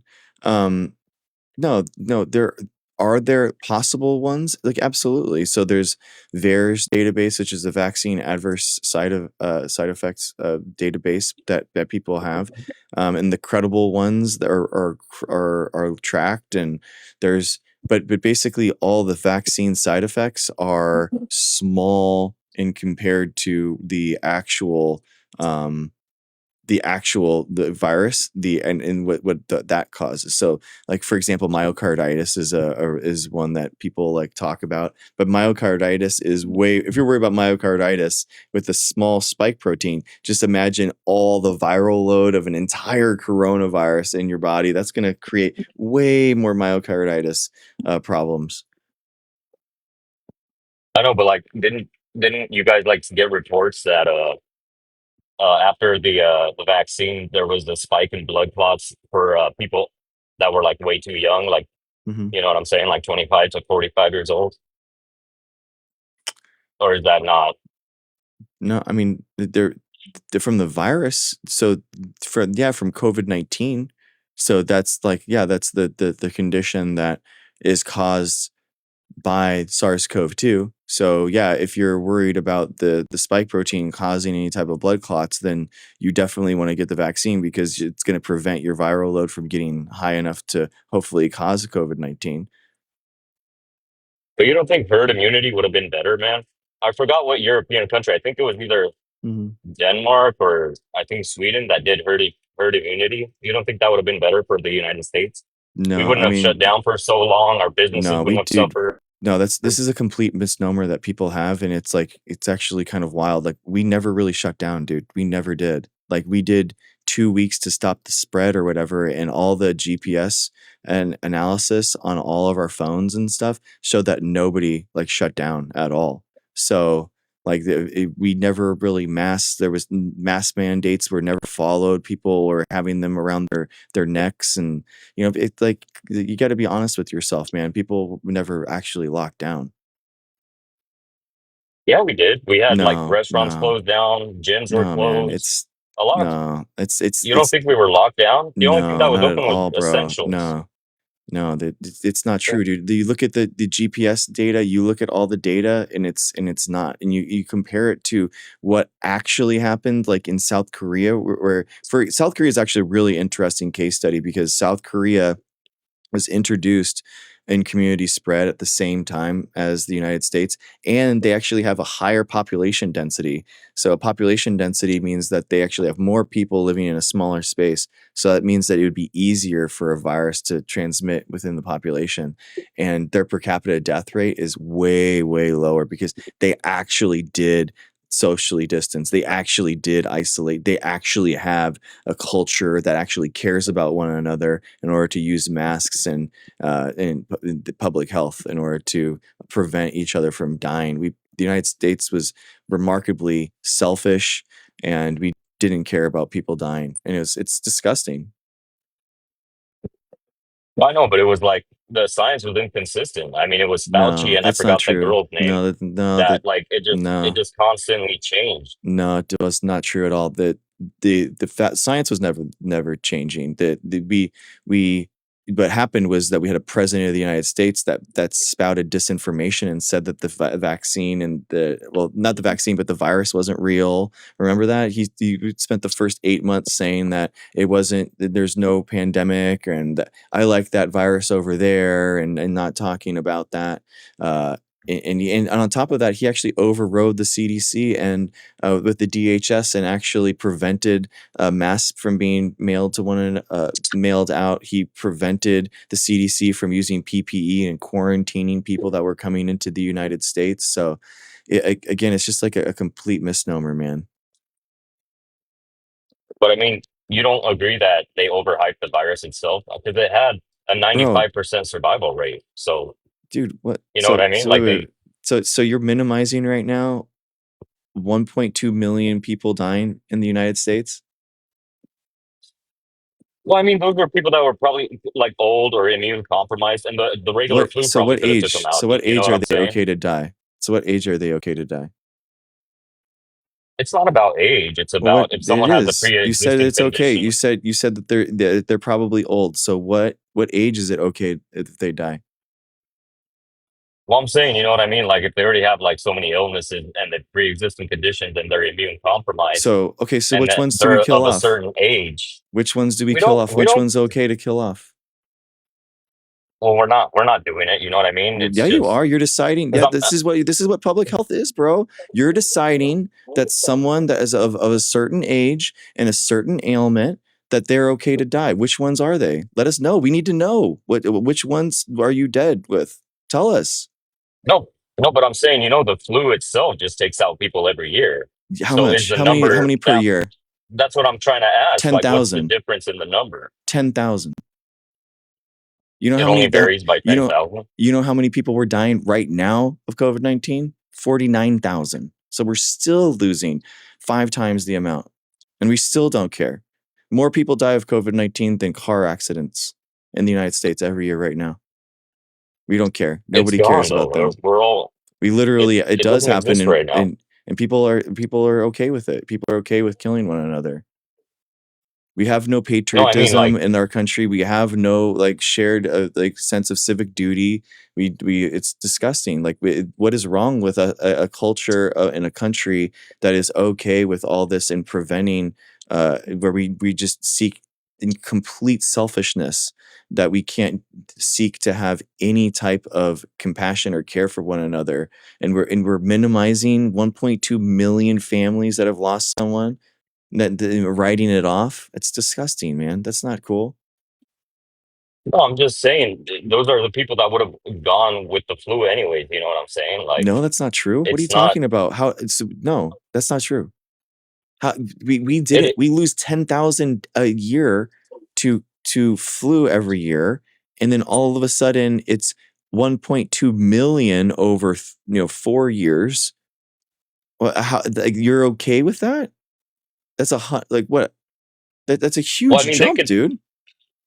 they could take their own precautions and stay home, and you know what I'm saying. Okay. But like, for a virus that has a 95% survival rate, to shut down entire cities and destroy They didn't businesses, shut it down just doesn't. anything. Stop being such a wuss, bro. Like, come on. Like that, we didn't Dude, shut down at all. during the pandemic, I was up in Portland, Oregon. Now I Yeah. live in Arizona, Okay. but Portland was pretty strict, man. It was shut down. Other No, than it's like not shut grocery down. It stores. isn't, dude. It's like you can look at South Korea. You can look at I don't like know where how a you lot were. of the European countries did it. They actually shut down, dude. They actually had people like police officers in the streets policing and making sure that nobody was outside of their house. Like they actually in China, they boarded people into their buildings. Like the idea that we were doing that at a time that Trump was president of the United States, dude. You think Trump was enacting federal like lockdowns like that? No, he wasn't. I'm not Exactly, saying he was, but I'm I just saying, agree. He wasn't. He didn't lock anyone down. because Exactly. that's draconian, man. That's like crazy to Okay, do so something like that, like to not let people exactly. get out of there. Thank you. So so now we're on the other side, and you're on the other side, and I think that exactly. So people are saying, and they're making the argument. You're making the argument that you're okay with not locking down because it's draconian. At least say it. Say it with your chest. No, I do, yeah, because Exactly. I Well, no, believe, you weren't. like I You said, weren't. You before. You were complaining and crying before and saying that we were too locked down. But now you're saying now you're on the other side, which is good because well, like I it's mean, no, because there's no, dude. There's which one is different it? levels. Like, we're not gonna. Well, you can't. People still have to go get groceries and food. You know Yeah, what I'm saying? exactly. We Like, could have gotten and delivery. We could have done DoorDash for people. We could have like paid for it. There's a whole different way, of doing it, but we never did any of that. And I'm glad that you agree with me now that Trump never locked us down and that we didn't do any of the basic procedures that we could have done in order to help people. but I'm glad but you that's agree what I'm with me trying now. to tell you. Yeah, You're not accepting that we were shut down, but it was just the we essential things didn't. like grocery stores that were open. Which way is it? Restaurants were closed. So Trump did lock us Gyms were down now. closed. So you're saying Trump did lock us down now? I'm really confused. Which No, one I'm is it? just saying we were locked down, but So then Trump you did lock compared us it to like down. China So and South Trump did Korea or lock us whatever. down. He didn't, or he did. Which one is it? Ah, man, I think I'm in a bad spot. He didn't, Sorry, dude. He I didn't, think I'm in a bro. bad area. No, I can hear you perfectly, bro. Like I think that it's pretty obvious that he didn't do any of those things, man. You were cutting out. I couldn't hear you. Okay, it's pretty obvious that Trump didn't lock us down. Like it's pretty obvious. We didn't do the basic necessities in order to actually help one another and to survive. And it's one of the reasons why the United States is like ranked 120th near like Lithuania on this. And it's like the numbers back up what I'm saying, man. And we have a selfish culture and we're not looking out for one another. We have no compassion for one another. And we actually don't even talk about it. And we minimize the 1.2 million people that have died or about it. And we have people that are crying about like, oh, it was so tough, having to be asked to wear a mask, like as if that was the minimum requirement, and we didn't do it. Because the masks weren't even it had to be like a certain N92 or something like that, or else it didn't even matter, right? Exactly. Because Exactly. people So were just making. see how you're saying, like, on the both sides of the argument you're talking about, like, you're saying we did lock down, it was draconian, but then it's like, oh no, we shouldn't do that, it would that we would never do that because it is draconian. And then you're saying we did have a mask mandate, but now no, we didn't because of, it's hard to get that type of mask. You know what I mean? It's like and I think that you're right in the fact, and this is the problem, dude, is that a lot of people misremember what happened in the pandemic. And we have a lot of people like Joe Rogan, and Joe Rogan's like the number one that cried, "Oh, it was so hard, dude. It was so hard, being a 100 millionaire, not being able to go to a comedy show. Like, oh boy, he cried all the way to Texas, dude. Like, give me a break, dude." And it's pathetic. Like, give me a break, man. I know, but it was just it was like the science was inconsistent. That's all I'm It's saying. not You know what I'm true. saying? No, Like, the science wasn't inconsistent, bro. It was the administration. It was Trump that was inconsistent. well, no, because he just let them know that it's a 95% survival rate, Oh, and Trump was out there putting out the exact numbers. He was giving epidemiological real-time data analysis. Trump, no, he was Donald holding Trump. press briefings, and he had what's his name, Fauci and Dr. Bird. Remember, Okay. they were holding like press briefings almost like every day or something like Yeah, that. yeah. And were you watching those? Yeah, I did. Yeah. Okay, and where do you think the numbers came from? What do you mean? Where do you think the numbers came Like from? well, I mean, from their research, whatever Who they're you counting, think you think that Fauci was like allowed to say whatever he hospitals wanted? and You think Fauci was able to yeah, he say was whatever he allowed. wanted? Oh, really? You don't think so? Yeah, because Trump is what if notoriously allows whatever his underlings to say whatever he wants, and Trump never actually tries to, like, take hold of the scenario, right? That's notoriously how Donald Trump is, right? at first it was very, they were very, how do I say, like friendly and stuff towards one another, and then I don't Really? know, like Is yeah, that true? yeah, I don't think so, and then dude. I don't think so. Trump kind of towards the towards like a year into it or something like that, he just kind of A got worse, year, and a year into a pandemic. Exactly, dude. A year into the pandemic. That's the time that it's going to be. Exactly, dude. Isn't that kind of weird? It took him 8 months to even recognize that there was a virus that existed during the middle of a pandemic that we had known, and other countries were locking down for 6 months, and we had an a pandemic denier as president of the United States who'd refused to lock down. And then during Easter, he was like, 2 weeks to stop the spread, guys. Let's just like hunker in space. And then people are crying like, oh my God, I can't believe this. 2 weeks we're being asked to not like travel. Oh my God. It was pathetic. no, but It was pathetic, dude. no, I just think you bought into the leftist talking point, which kind of just neglects the fact that China didn't communicate with us properly. Yeah, it's Because not I true guess at they knew all, about bro. it. What are you It talking is, about, dude? and No, they it's not said true.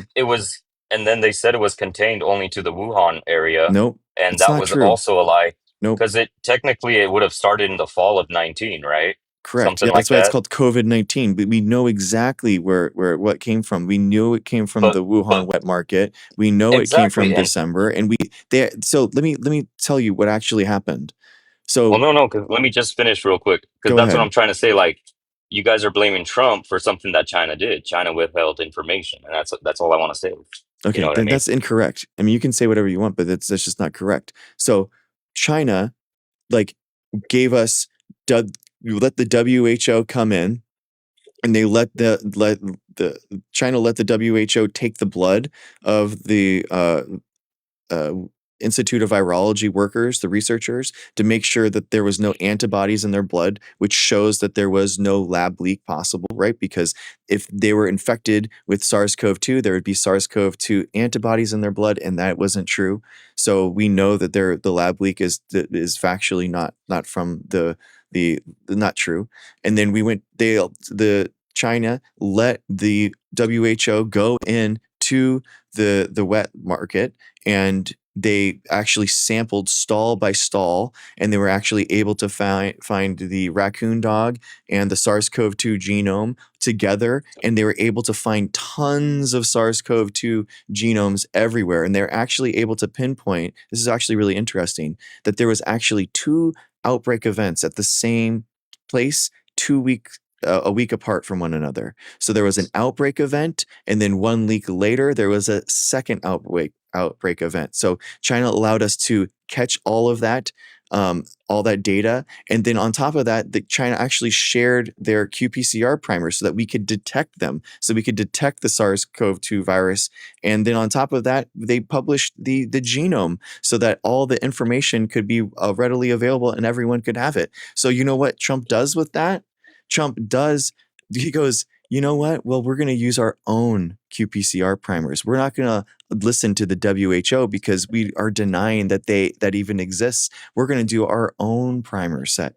So the qPCR primers that happened about January of 2020 were awful. They actually, did my own independent analyses. Like, I'm a molecular biologist. This is literally what I do. I've done qPCR experiments for like 16 years. I'm looking at the primer efficiency, and I'm Can like, you say what can you say what qPCR is again? it's a quantitative PCR reaction. So it basically goes cycle by cycle to see like when and how the amplicons are being made. So it's the detection capability. It's the gold standard for the detection capability of the SARS-CoV-2 genome. So we know that DHS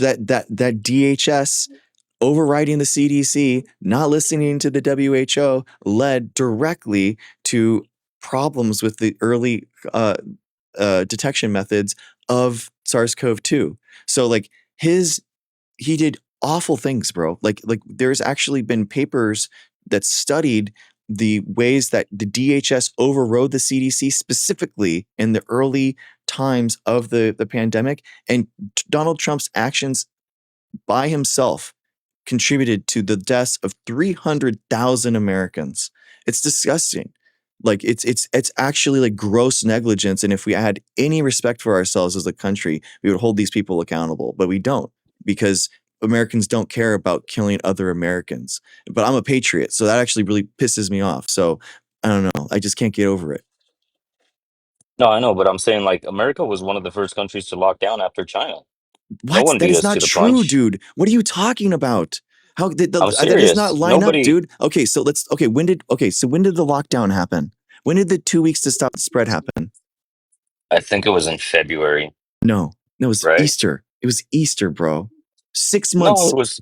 No, nope, No, nope, I remember we heard about it in nope, January, and then by nope, February we had the first case, no, either in Seattle or San no. Francisco. I can't Yeah, it recall. was in March. What? That's what chat's saying. It was in March. It was not That's in close enough. February. February. Dude, China was locking down in December, bro. They knew No, that it I'm was saying. happening, and they were doing it in January. No, They were doing it in like December and January. No, you misheard me. I said after China. So obviously China locked down first, but I'm saying after China, we were the next country to do it No, right that's not after true at them. No all. one, no one That's not else true. beat us to the. No, because Europe, you know what happened? We can check this genetically. We can actually track the genomes, the combinations, and the mutation, and we can actually see a lot of the viral spread that came within the United States came from Europe. As Europe was shutting down and was actually shutting down, people started flying in and making sure they got their flights in. And guess what we did? We didn't test any of them. We had all the PCRs that we could, and we could have quarantined these people. We could have stopped them from coming in. We could have set up hotels and isolation for them, and we could have tested them through nasal swabs and PCR tests. But we didn't do any of that, bro. We didn't do We did. any of it. No, we did not. We did not. I remember that. We That's did not stuff like true. We that, did man. not quarantine People people were. as we were coming in, bro. This is not true. I'm serious. I remember like people had to take tests. People had to wait 2 weeks before they can be allowed. Dude, every single You can't. person coming in on an airplane, you're saying that was tested and quarantined. I think so, yeah, because No, that's why we had a Jesus, shortage of dude, tests. That dude. created the Oh my shortage gosh. of Bro, you're misremembering things. I mean, I'm sorry, but you're not correct. You're not remembering.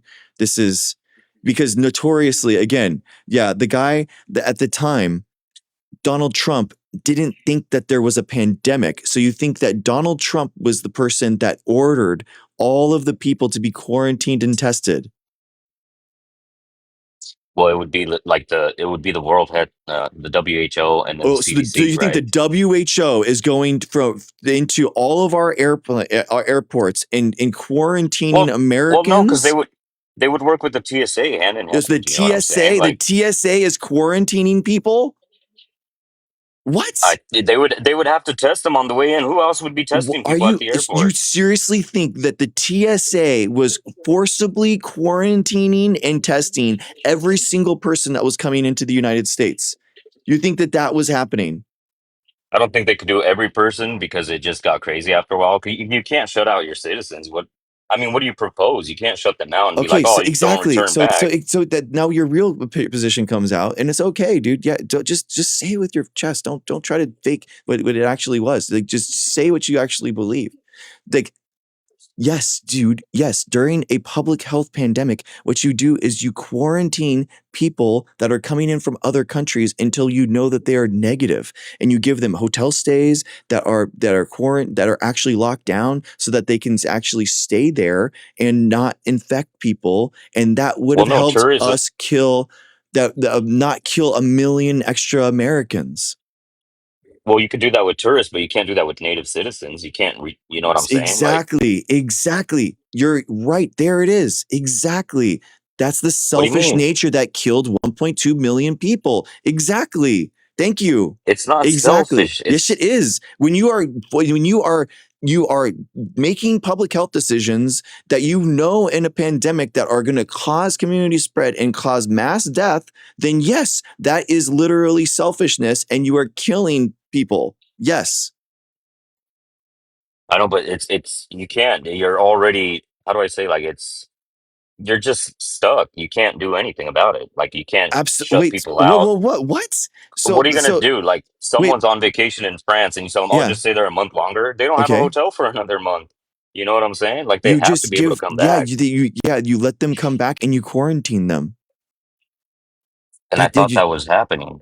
Then they weren't doing that. Wait. So no, bro. They were not doing that. They knew that Europe was shutting down, so they went and got flights and into here as soon as they could because they knew that the United States was not shut down. So that because they wanted to make sure that they were home.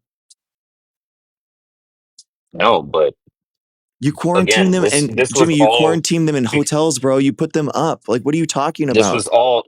It happened in different waves, and it was because of miscommunication from China. There's Man, it no was too there's late. no We didn't get the. miscommunication at this point, dude. There was no. Then China wasn't even involved. This is when we were in a pandemic officially, and it was all throughout the world. So no, China was not giving us the okay, and we weren't listening to China on what to do, what we should do with our own citizens.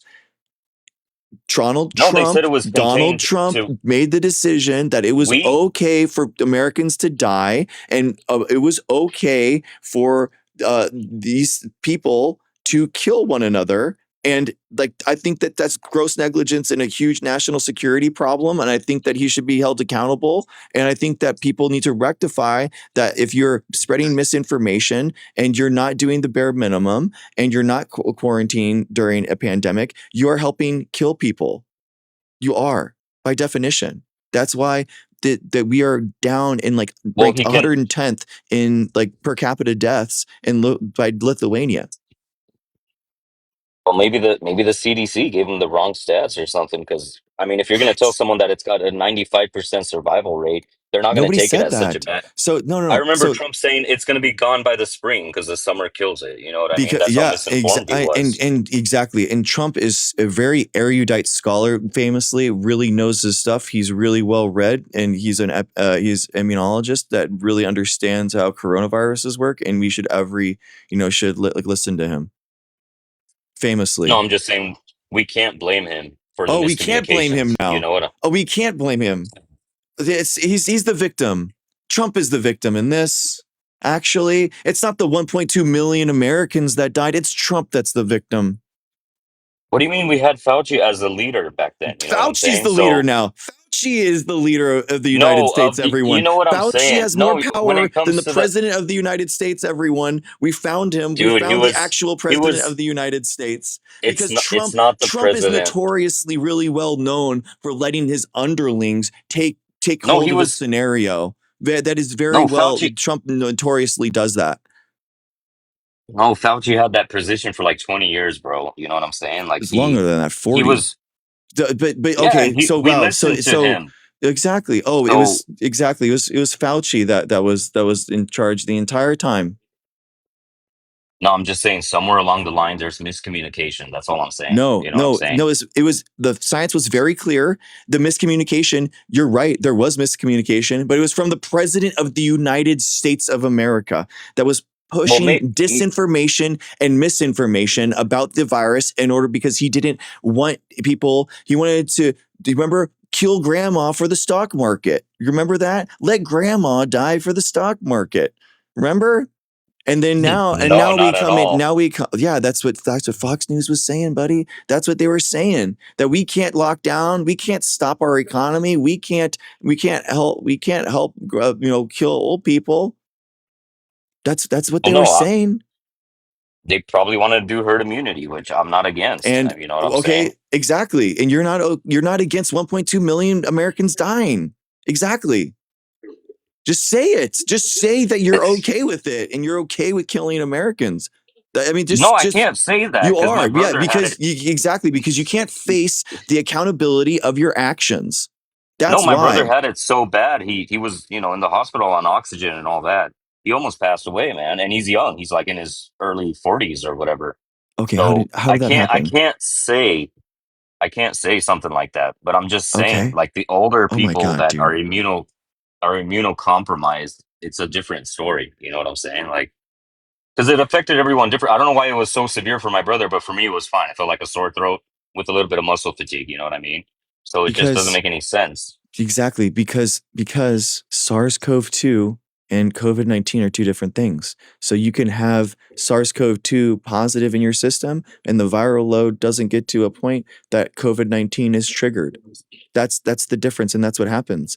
No, That's because how we it have a kept it kept changing. It kept evolving. At one point, it was called, yeah. oh crap, I forgot how they named it.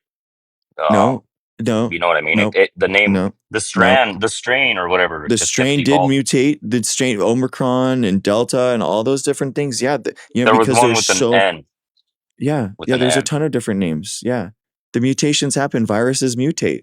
That's what happens, and that's why we have Not, to start as it came in, and now as there were flows, we had to listen to the science more, and we didn't. And we didn't listen to the science. The science was clear the entire time. We actually, what really makes me mad, dude, is that we actually we really lucked out. Coronaviruses are actually really weak viruses, man. They are weak. The only difference between this so now you're coronavirus and saying other it's weak. viruses is a 10% binding efficiency to ACE2. That's it. It was actually super easy for us to actually look out for one another, save one another, and we knew all the protective PPE that we needed to have. We needed all the vaccines were already in development, so we were like 90% there.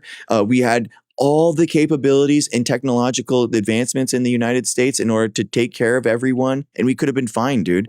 We could have been a world leader in this, and instead we were mired in misinformation and anti-intellectualism because all these grifters, man, that had failed careers are now experts in the minds of all these hucksters and podcasters. And then guess what? People listen to them. And when in a pandemic, when percentages matter, 30% of the country dug in their heels and waged an ideological war against the rest of us and killed 1.2 million Americans.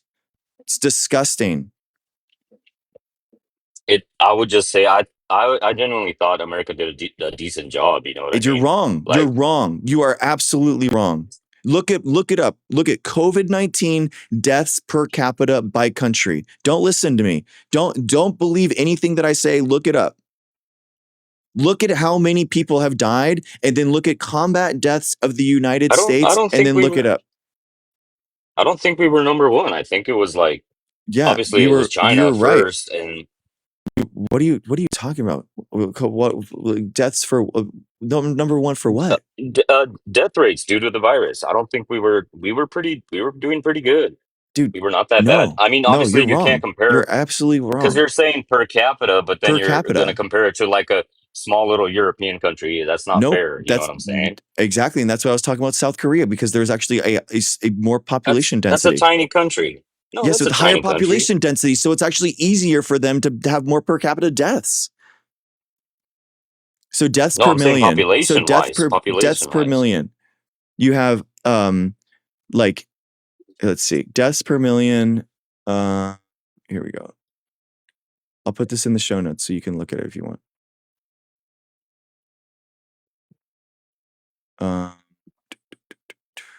Okay, sorry, 1 second. Okay, deaths per million, just so that we have a ballpark, right? Deaths per million. So Peru has like 6,600 deaths per million. So that's like the highest. Okay, 6,600. Bulgaria 5,600. These other smaller, you're right that there are like reporting errors and all that kind of stuff. China, that you said that did so bad, that has 85, which is kind of like we don't necessarily trust that, because China doesn't necessarily report all their data, but they definitely weren't the worst because they actually did shut down. Bangladesh, huge technological powerhouse that everyone knows has the best healthcare system in the world. Bangladesh, 174 deaths per million. This is the great country of Cambodia. These are as Samoa, great powerhouse nations that are really world leaders. The great nation of Sudan has 102 deaths per million. Now let's see where Afghanistan, notoriously really technologically advanced, 197 deaths per million. Let's see where the United States is. Just like Japan. So this is 597 deaths per million. So that's Iraq, 575. Wow, they're like all in this huge range. Okay, we're scrolling down here. I don't know. Let's Control F, United States. Oh.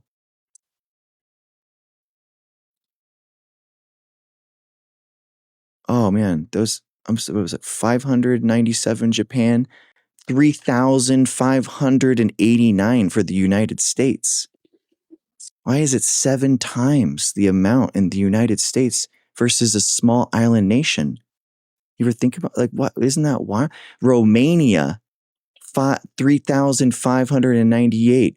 San Marino, Greece. Slovakia, 3,888. Moldova, 4,000. We're in these countries, bro. Not with Japan at 600. We are with Romania, San Marino, Moldova, Czech Republic. Well, I mean, That you're okay with this, huh? You're okay with the United States being 222nd in the world, huh? You're okay with this? No, but it just goes to show you that. No? What I happened? guess What not. No, I happened? didn't think it was that. I didn't pay attention to all these stats. Yeah. It sucks, dude. Well, some people don't. Some of us long time do, ago, and it makes me. I know it's yeah, and people don't talk about it at all, and people don't talk about the 1.2 million people died, and we just completely and obviously, since we've learned, I know, but this is also probably. Go ahead. I was gonna say, well, maybe this is also because in America we're not so in line with government control. You know what I mean? Like, you can't tell someone you can't do this or you can't do that. While someone from a communist country, for example, would be more streamlined, if that makes sense. So obviously, if someone comes from a stricter country where, like, you know what I'm saying, like even Dubai, they're pretty strict. So they implement laws in a more strict way. We didn't have, like you said, we didn't have soldiers or police officers policing the streets. Mm-hmm. You know what I'm saying? We were still pretty liberal. So So and that's how it is in Eastern Europe. okay, so how So, many Americans would need to die in order for you to take this seriously? well, you We can't lost say people didn't take it. 1.2 million people to this. So how That's an many would you? Let's do 3 million. Would 3 million Americans actually dying? Would you actually care then? no. I care even about the 1.2 or Oh, whatever you no, said. no, dude. Hey, how dare you with my And freedom, bro? honestly, No. Don't you no, dare but with my freedom, dude. I don't. No, I'm not a communist country, bro. Don't you I know this dare. might sound messed up, but if you compare it to like, is that over the span of the entire thing, like 4 years? That's Yeah, actually not that bad given our population. You know what I'm saying? dude. Because our It's population is pretty the big. sum of every single war that the United States has done, combat deaths combined in our entire history. Like how? Well, because What's we hardly had any, like in our own soil type of wars. You know what I'm saying? Like America has always fought overseas, not. You know what? what I'm saying? Bro, the I know it sounds The messed up, United but it's States, famously, we do not have any memorials to our fallen soldiers. Famously, the United States doesn't put anything up in order to memorialize the people that we have lost in the wars. Famously, like how I know, but many I'm just people do you think need to die in order for people to actually take this seriously? Like 5 million people? Like how many? Like genuinely, like because your argument no, was but like, no, it's you a can't liberty say thing. It's a liberty thing. We're never going to be able to. So at some point, dude, at some point, the amount of like Americans dying has to come to a point where we're like, guys, we got to like look out for one another, like for real. Think about this, like 100 million. Do you think 100 million like Americans need to die in order for people to take it seriously, and that we're actually going to like do something and actually socially isolate and actually quarantine? Like how many? no, but Wait, no, no, but I I'm want a saying like number. if our You're gonna say something. And I'm gonna repeat this, so you need to answer this. yeah, but can I just answer it? Go I ahead. I don't think it's such a big deal out of 300 and how much, what's our population? Exactly. 340 And million. exactly. And I'm saying, what's the number One that it is a big deal? What is the number that's a big deal? more than 2 million, I would say, because Okay, more than 1.2 is 2 not that million. So 3 million. So over the span of 3 so years. so That's not 1%. bad, man. I So mean, 1% we of the we United States needs to die in order for you to take this and seriously. we've never had a pandemic before. You know what I'm saying? Oh, Like we that's did the not true. best we Of course, could. that is not. What is the plague of like 1919 or something? I mean, that's obviously not true. The Spanish flu or Yeah, the exactly. Spanish flu. So Okay, but that, okay, so 3 I'm saying million. in a So you're saying modern. 3 million people need to die. No, I said two. Anything above two would have been Two. pretty Two drastic. would be okay. So Comparing to our population, man, our population's pretty big. We can't that's why we compete. do per capita. That's why it's deaths divided by a million of the population, so that we can actually measure this stuff. I know, yeah, but it's still. I think we did a pretty decent job. It's We still messed didn't. up that What are you talking about, bro? 1.2. Again, we're ranked 222nd in the world, bro.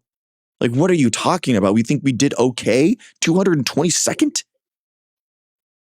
Of given the fact we're a country that we don't have, like I said, we don't have strict laws, and on top of that, our healthcare systems are jacked up. We did pretty Okay. fine. And We that's don't what I'm have. saying. So that's what I'm saying. That's my point is like, how many Americans need to die in order for it to be okay that we actually do something? It's not about that. It's about how can we do better Dude, next of course. time, Are you and kidding are we me? Let's say that there's preparing? listen to me right now. Let's say that there's a virus coming and you're going to kill 100 million Americans right now. If it comes in, community spread, a third of us are going to die. 100 million people are going to die. What do you do? Well, people would, you know what I'm saying? It goes by severity. When people found out that COVID was 95% survival rate, they didn't Dude, take it stay with me in the seriously. hypothetical. But if you Stop it. Stop it. Stay with me in the no, like hypothetical. Stop it. for example, Stop. Ebola. Listen to me right now.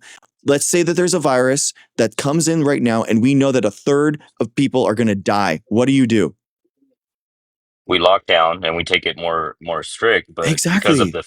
because of the fatality rate. But again, How do you know this though? virus didn't Because have. you're going to have people that say, "I don't believe you." What do you're okay? So let's say that you're the president and I'm the liberty freedom dude. Dude, I know, man. I think that people. I don't want to live in fear. That's not okay for me. What are you going to say to that as president? I would tell them the survival, the fatality rate of the virus. I don't believe you. To you have no choice. It's proven. You know what I'm saying? Like it's proven. Okay, it's proven. So No, it's I don't want to. I'm a liberty guy. I like freedom. I don't like boots and soldiers in my streets. That's not okay for me. I'm an American. well, I would install checkpoints and create Okay. lockdowns, I guess. I don't know. Okay, yeah, that's what I mean. You That's what have to China do that, did. but Exactly. So China, exactly, dude. So my point is, and you're right. in a That is more exactly what you severe. do. And the point that I'm trying to make is that China and other countries were like, you know what? 1 million people dying. That's the level that I'm gonna actually care, and we're actually gonna do something because it's preventable. The United States, you're right. It's probably going to be about 100 million of us that need to die in order for us to do something. And that's what makes me so mad, dude. Why are we okay with like It's 10 million, it's not 20 that. million, 30 I said million? 2 million was. I don't think I said that 2 million people, was a big I don't deal. think that the United States is going to sit there and actually lock down and actually do that because of 2 million. I don't think so. Yes, I think it would. I think it would, especially if it Dude, has a come high on, dude. Come fatality on, rate. If bro. it's a serious, if it was a serious virus like Ebola, you know what I'm saying? The We would Ebola have doesn't taken have it. asymptomatic spread like this. It's actually because of SARS-CoV-2's asymptomatic spread. It actually allowed the community spread to happen incredibly well, and that's kind of like one of the problems.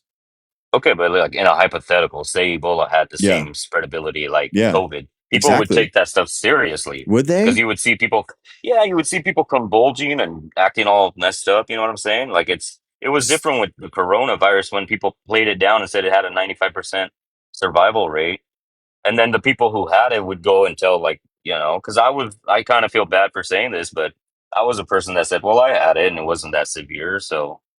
You know what Yeah, I'm saying? Like I had to I force know. myself to stay in quarantine for 2 weeks because it wasn't that bad for me. Yeah, I know, and it's gross, dude. And I think that is completely.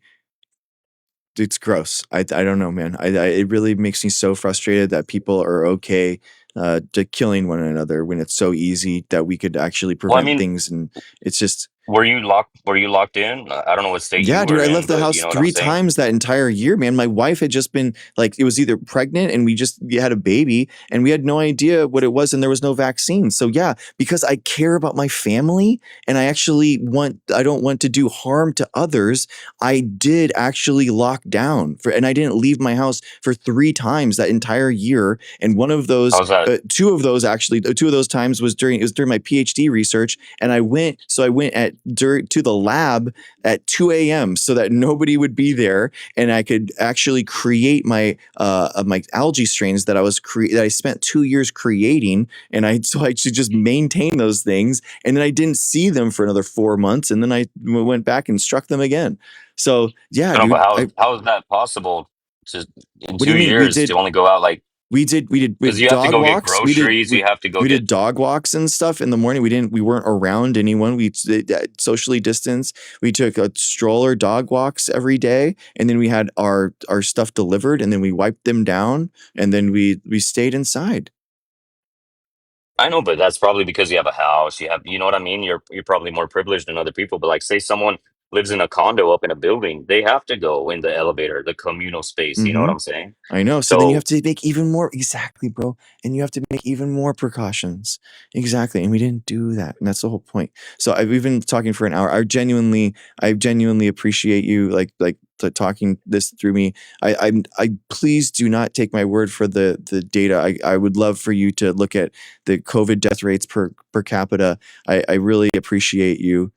But we just have like a bunch of people in the queue now. So I just want to like let other people give a chance. But thank you, Ruben. Like genuinely, man. I hope. Yeah. So yeah, I'm not. no, it's all good, man. It was nice Okay. talking to you, but Okay. yeah, I'll let you go. I went way past 10 minutes. My bad. No, Sorry, man. I took the timer off, and dude. If we're actually having a good, productive conversation, and the people are in good faith, like the timer goes away, and we just have fun. So, and I think that's how we build bridges. And I hope like if you ever have a science question or there's anything that other comes up again in the future that you could come into the stream and you feel safe here asking your question. No, yeah, I understand. Nice. Yeah, I definitely like talking to you because you know what I mean. Like I just assume sometimes some people are just lefties, but Mm-hmm. you're actually a scientist and you got more data to back it up. So it was nice So talking to you, man. I'll cool. get going. Thanks, man. Have a good one. Yep. Okay. Paranoid geopolitical joker, you're up next. Man, there's so, and then let me take a note real quick just so I can like get you guys in. Just so a note here. We'll do Joker, and then his Zol Hoa is next, and then I think it was Carrie Bird, and then Aeronautical, and then Jimmy, and then Garrett. Garrett, dude, you messed your chance up, dude. I don't know what to tell you. No, I'm sorry, dude. You guys are trolling and we're having good conversations. This is the problem, bro. Like, I'm sorry. Okay.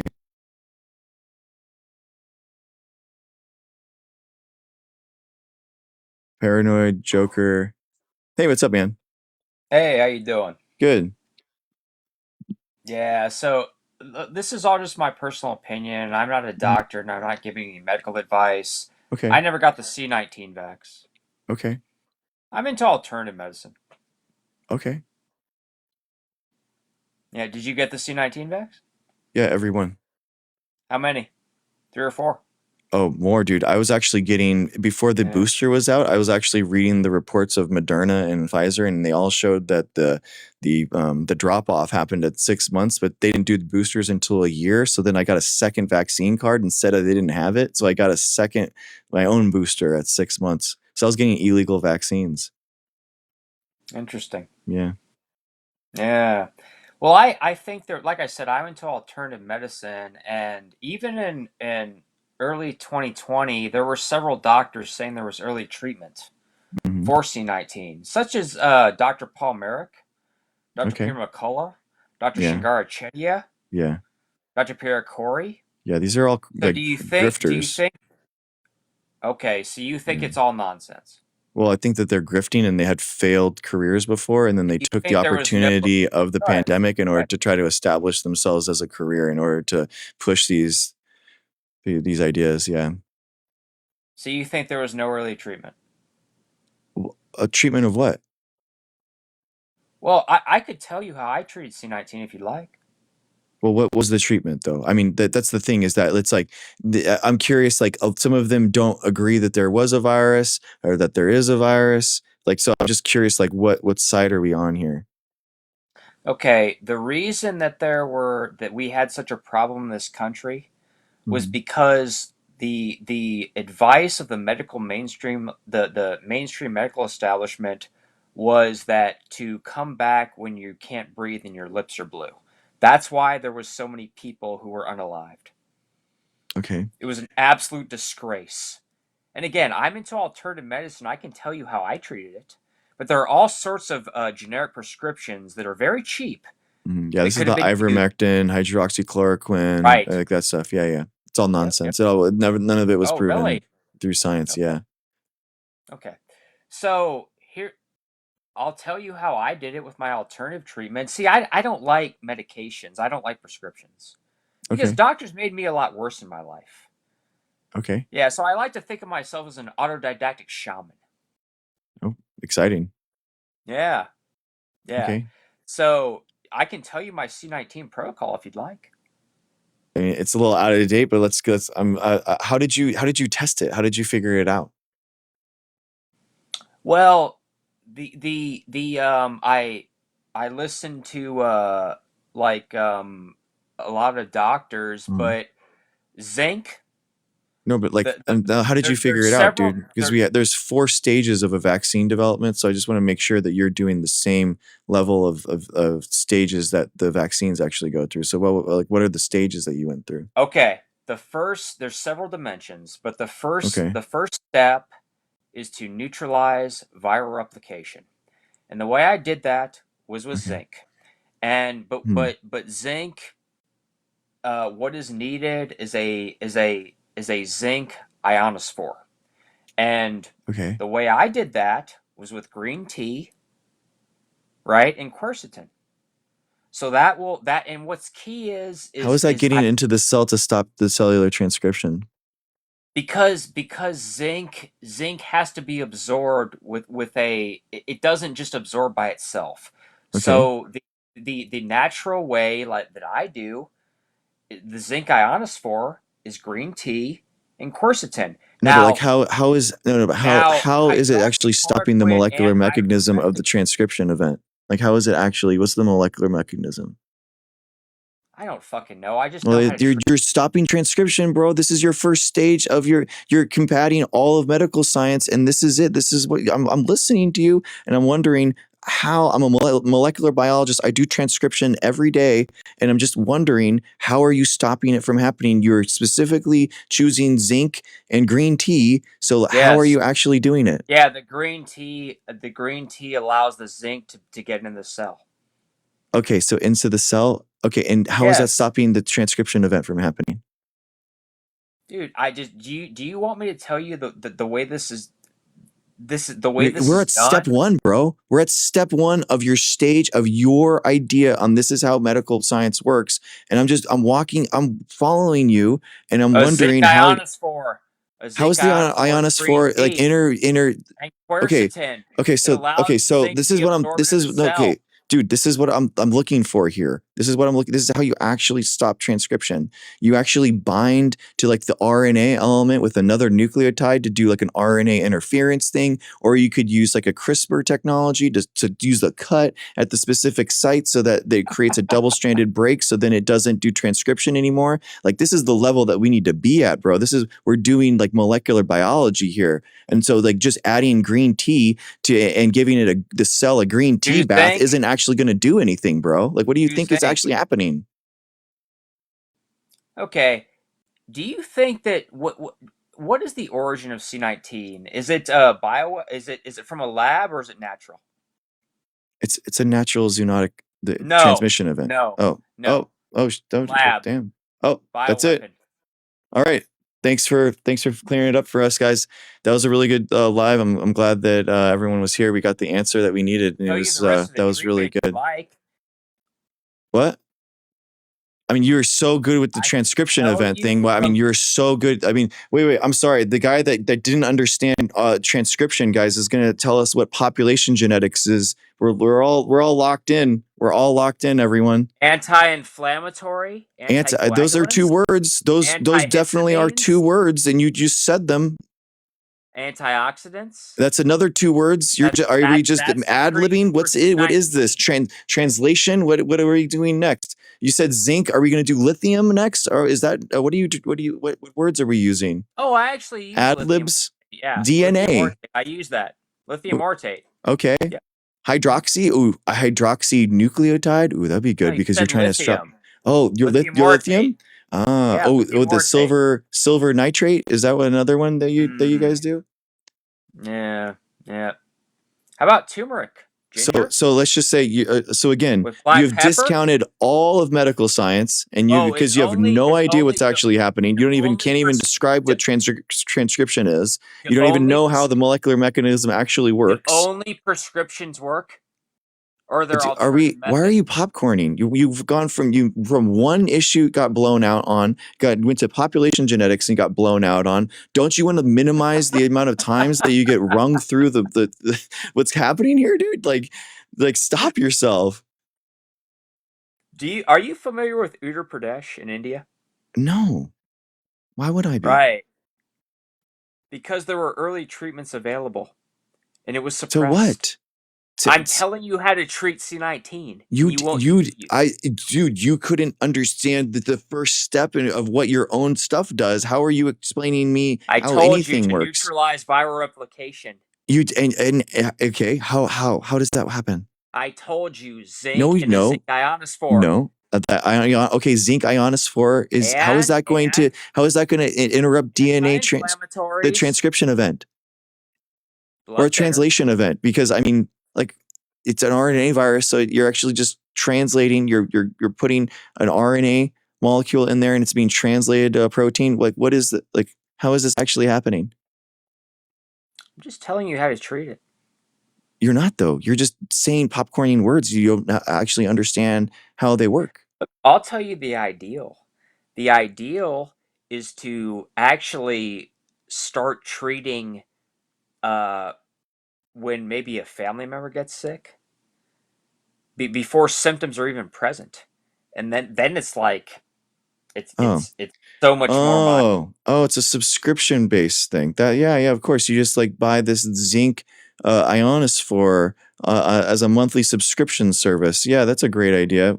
We've discounted all of medical science, and now we've just signed up to a subscription service, and that's going to be way better. Oh, what do Do you you think works? understand? You understand why this is just a grift, bro? Remdesivir? All of Is these that the grifters, what works? all of these Remdesivir? grifters that are discounting medical science, saying don't trust pharma, dude, don't trust big pharma. Guess what they're doing? They're getting you on a subscription service to your stupid drops or whatever you got, and you're bought into their stuff, dude. They're making money off of you because you're trying to be a fake intellectual, and you, instead of, you probably see yourself as the ultimate skeptic, but in reality you're just being a contrarian, and it's so tired, dude. It's so boring.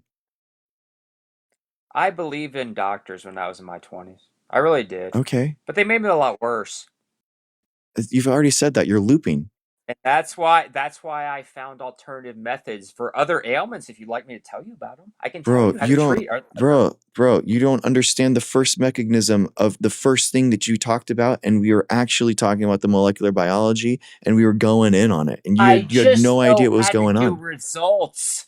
I know how to fix Exactly, things. bro. Exactly. And we're talking about medical science that's tested at each stage thoroughly, so that we know exactly the mechanism of actually how everything is happening, versus you're just like, yeah, I just like put some stuff in like a green tea, man, and it's just like it helps sometimes. Zinc with green tea works. Sorry, zinc with green tea. Yeah, and quercetin. Those are the Yeah, two. and then by the way, and you're saying that you should just be on that constantly. So you're just constantly, how much green tea do a day? Do you take a day, bro? Oh, just a couple cups, or I mean, EGCG is I mean, do you realize that you're half bacteria and microbe and half human? Do you bathe with green tea? You should bathe with it. No, I bathe in a tea tree and eucalyptus. Oh no, you should put honestly, if you're actually thinking what you're doing, you should put some tea in there. It's a really good idea. Put some tea. I like frankincense and myrrh too. Yeah, put some like in a bath, and then you can just like teabag yourself. You know, you just kind of like sit there while the bath is going and just teabag yourself. Yeah. Were you That's for what I the would do. lockdown? Were you for the lockdowns? Are you for 1.2 million Americans dying? I told you if it was treated properly, it would have been much less. Oh, I don't think so, bud. But just answer, were you for the lockdowns? Yes, of course, dude. And we never locked down. We never locked down. Trump never locked down. Okay. Joker. He lived up to his name, guys. Joker was a joker. Okay.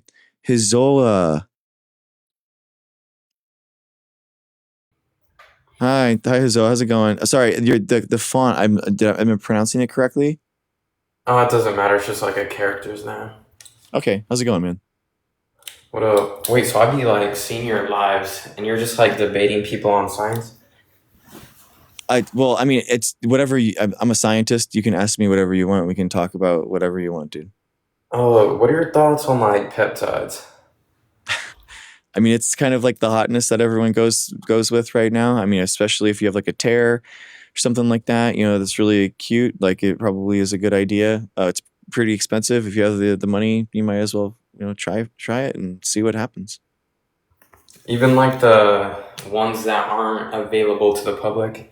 Yeah, you're talking about like 157 and all that kind of stuff. I mean, it's yeah, dude. I mean, you gotta, if you know, research chemicals have, you know, their own efficacy and their, you know, personal, they might work or not, but you know, it's gonna be it's up to you. You know, it's up to you if you want to spend that money, kind of thing. So you don't think they're like bad or good, just like neutral? The big danger in buying anything like that from a third party is basically going to be any type of contamination risk. So you want to make sure that the vial is clear, that it's not cloudy, because any type of contamination, when you inject it, you don't have that like natural barrier of your skin and stuff. Like if you took a pill or something, you could actually have like some like blockage. You know, you have your filtering system, but you know, in injection, you don't have that, bro. It can be very, very bad very quickly. You could get, you just have to make sure that you're doing everything correctly. And it's a lot more dangerous. It's very, very dangerous. I wouldn't recommend it. just in general. I mean, I would never inject anything that's third party that hasn't been verified, or that's you wind up down some bad holes, bro. No, I got you. Wait, also, wait, I had a question, but I forgot it. Oh, dang. Never mind. Thank you. All good, bro. All right, thanks, man. Have a good one. All right, you too. All right, Carrie, I don't see Carrie.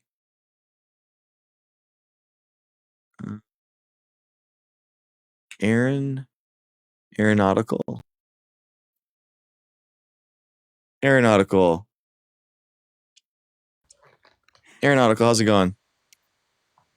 Hey, good. Thanks for taking my call. Cool. How's it going, man? Thanks for taking my call. It's not really a call, but thanks for Okay. taking my call. Yeah. All good. So I just want to say 1 million people is approximately 5,000 crashing 747s. So Damn. if you want to visualize what that looks like and not care about it, we're a country that actually didn't unalive one person commercially for 16 years until the Reagan accident happened with the helicopter and the approaching plane. So that's impressive. If you really think about the number, it's enormous. If you talk to any healthcare worker, what it was like in ER and in those hospitals during that period, they will tell you that it was like going to war. They have PTSD. I just think when people say things like, I'm not a doctor, but here's my opinion, what they're saying is, I don't know anything, but here's what I think. Yeah. It just, I don't know. It's disgusting, man. It's so frustrating to me. Like, you're right. In my, a family member who is in the healthcare fields, it's basically my partner was away on maternity leave and during the major lockdown, and when it got really bad, and we were really lucky because it was very, very intense, man. It was very, very intense. The nurses and the people are scarred. They're like scarred for real.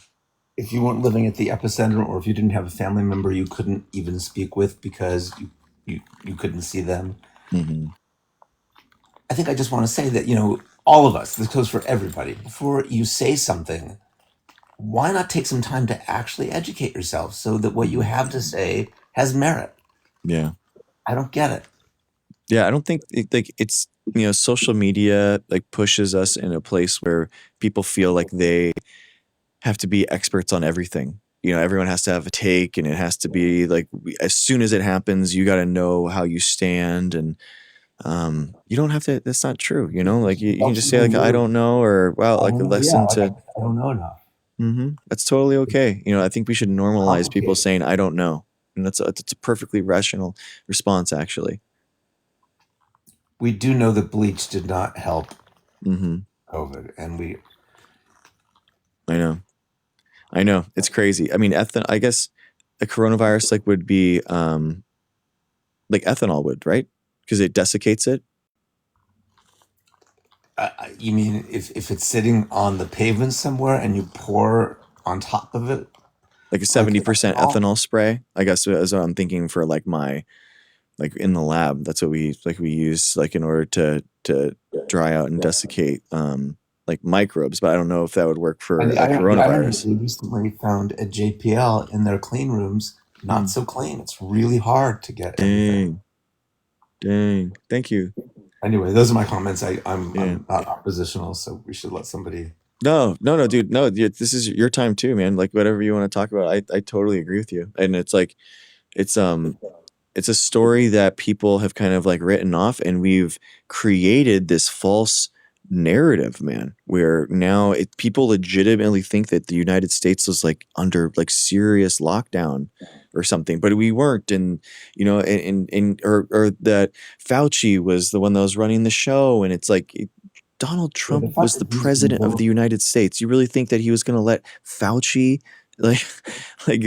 take for the reins? Really? It's just the fact that he's been vilified in all this is it's gross, embarrassing, and yeah, it's grotesque. I think It's Elon Musk was quoted as saying, "Oh yeah, my pronouns are indict Dr. Fauci." I think that's almost an exact quote.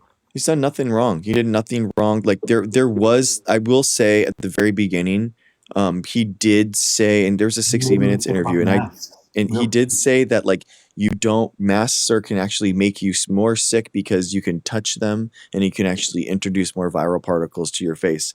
And it's found out later that he basically said that so that we don't have everyone running out and getting masks, so that all the masks could go to the healthcare people. So Right. it's Maybe like, the lesson there is that you need to be completely honest about all the motivations, because even a slight yeah, dishonesty at all will question your credibility. exactly. But And the we're so USPS was lucky. going to mail everyone a mask, but Trump stopped it. Like he was literally we were going to mail masks to people. We just got very lucky in terms of it being a virus that your body can actually flush, as opposed to HIV, which your body can't flush. It's like people don't even realize when you talk about transcription and what miracle of science it took in decades to get to a point where that disease is no longer an unaliving sentence. Yeah, man. It's you're exactly right. We got really lucky that it was a coronavirus, that we knew coronaviruses extremely well, that we had a technology on deck which for the spike protein vaccines, like ready to go. And we did. Project Warp Speed was a huge success. We should be completely like proud of that as, Americans, that we did do that. We paid for the technology. BioNTech is a German company, but like there's technology that was developed here and yada yada yada. But yeah, man, it's wild to me the how, like, where did we go as a culture, and where's our civic responsibility, that we can't be prideful of the things that we do really well in, that we did lead the world in, and then we're somehow proud of the liberty and freedom that we had during the pandemic, but we're not shamed at being ranked 222nd in the world with per capita deaths. I think people have a really hard time finding the truth anymore. I think there was a time in America when there were certain people like a Cronkite who you knew was not going to lie to you. And we all knew the same facts. So if we had alternate opinions, they were based on the same criteria. And I think that's gone. It's like there is no criteria anymore that the masses all agree that's a fact. Yeah. That's It's I think you're exactly right. Like we don't agree on the same reality, and it's honestly gotten worse since 2020, because now everything is an AI driven algorithm that is incredibly good at pushing things to people that they really can't look away from. Like, and I feel like the 2016 Facebook wall, was kind of like a filter, and now the algorithms are kind of like a heat seeking missile that is just, it's going to get to you. It's going to learn your ways. There may be some good news in that, because if we all acknowledge that we can't trust anything, then it becomes our responsibility to find an avenue to the truth instead of accepting what comes at us, because we now know that you can't believe anything. You can say that sounds accurate, but if you don't check sources that you've been able to prove are factual, I think it's possible it may ultimately produce a more aware population in the end, because I think everybody's not believing anything, which could be a good thing as long as you take the time to find out what's true. Yeah.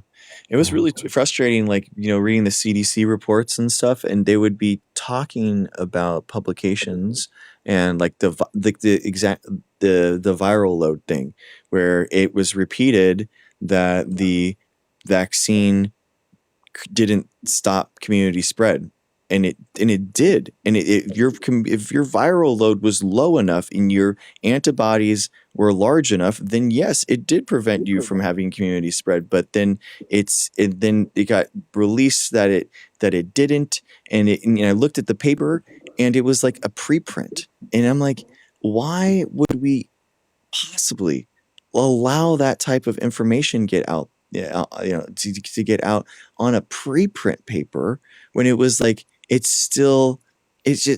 was just really frustrating that the CDC was actually using preprints to justify some of their takes, and it did make some of the things It makes the seem weak. CDC less credible. Exactly.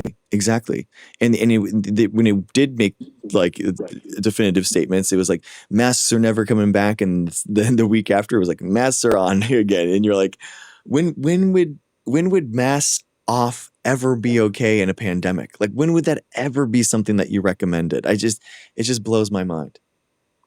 It must be really frustrating to have your profession where on a daily basis your job is to find out what's true, and you live in a world where its value has become less and less important, or less and less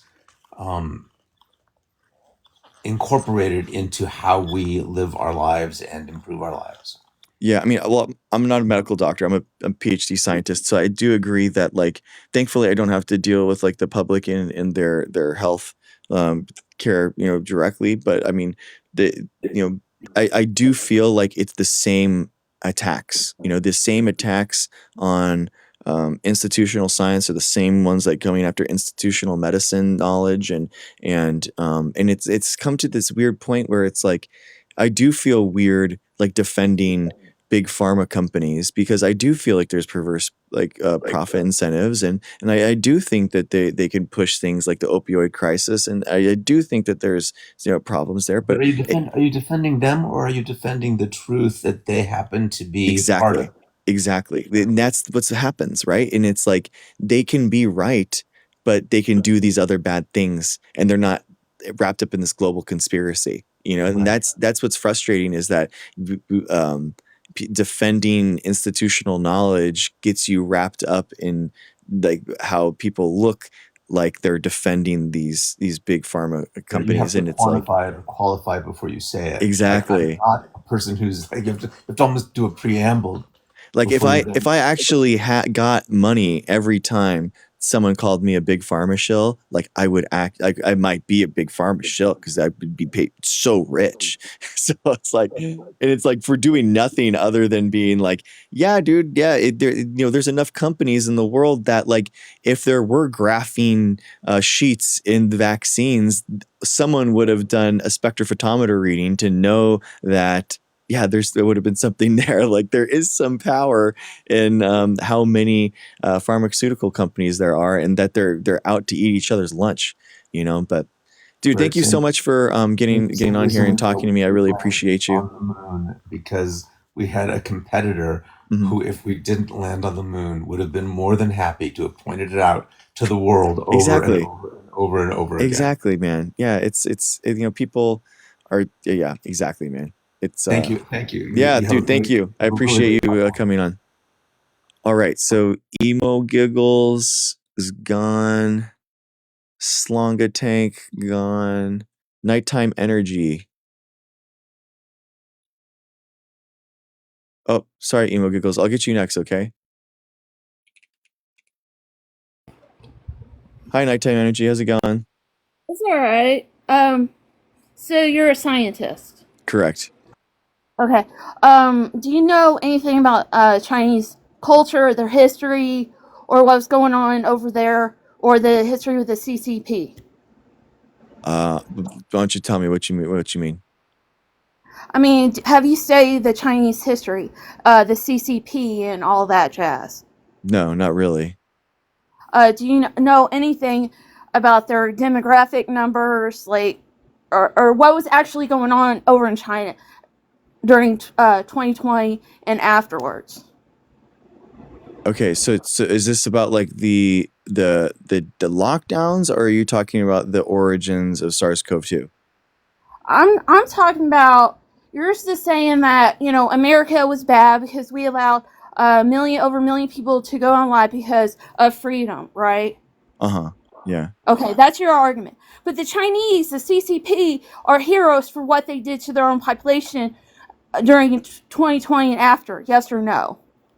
Like there's like huge problems like with what they did. I wouldn't actually like cement people into the buildings like they did, and I wouldn't have gone after the doctors that were the first ones to talk about it. But there were gross human rights violations, but I also don't think that you could. There's a huge jump between that and like what the United States did, which is just like do nothing basically, and yeah.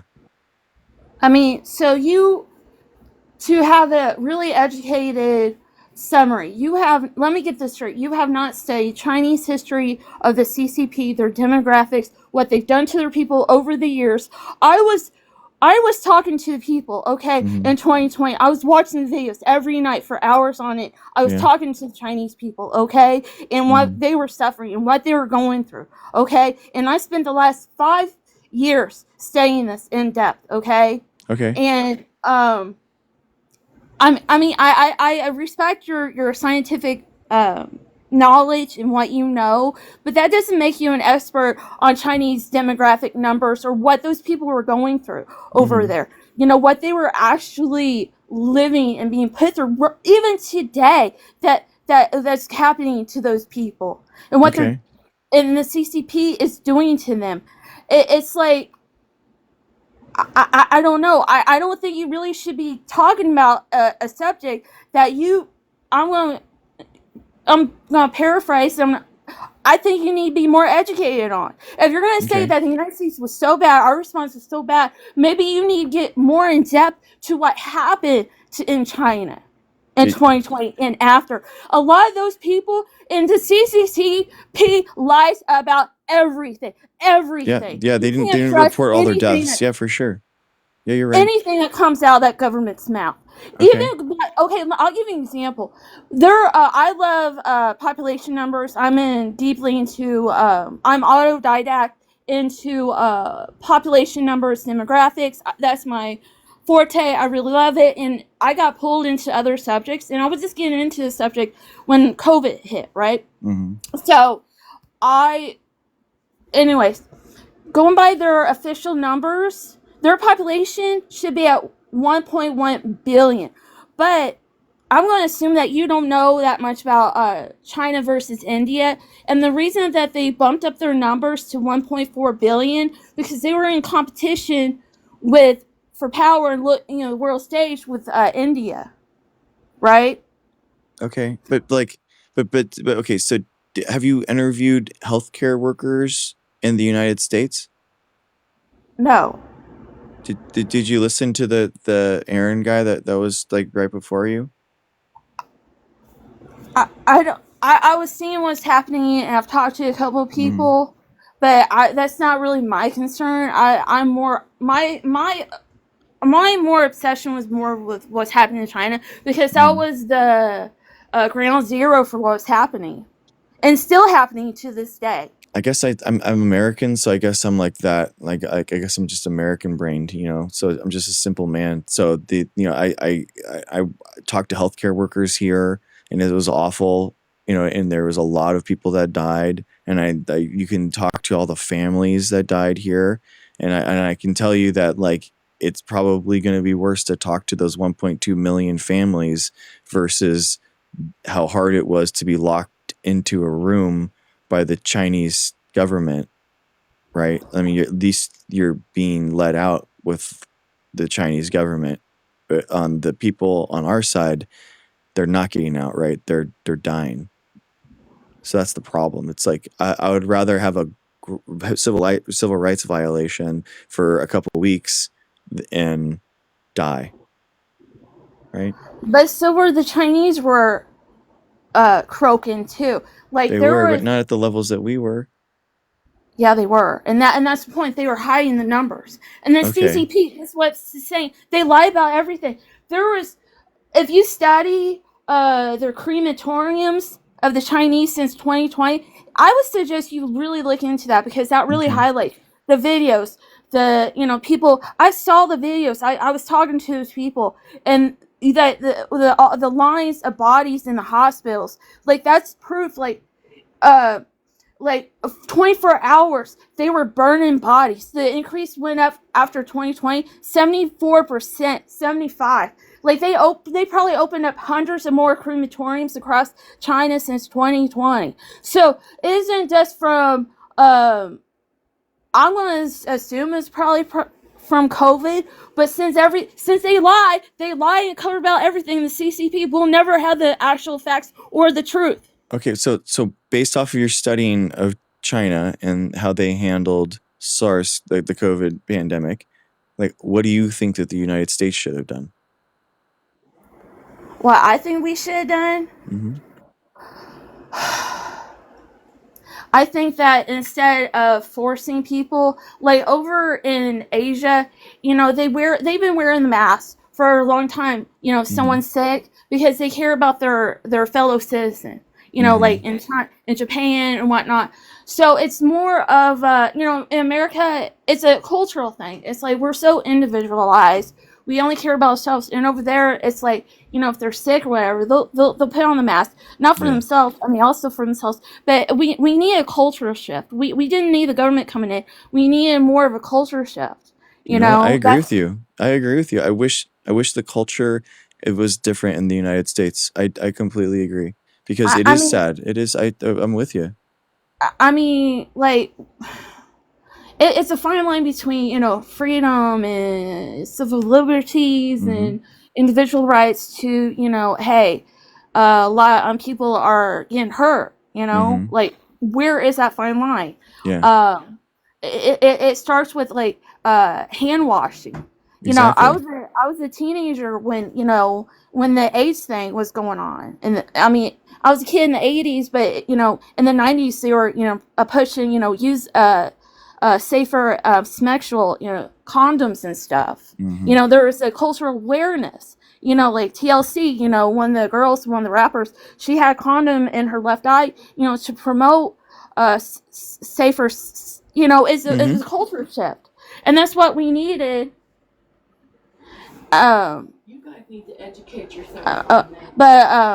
Yeah, you know what I mean? It isn't just like we need like big brother forcing this. It needed, at that time. I think that's what you're asking me. What I think that's what we need. We need some TLC. Okay. Excuse the pun, but like a cultural awareness of like washing hands. Being more visual.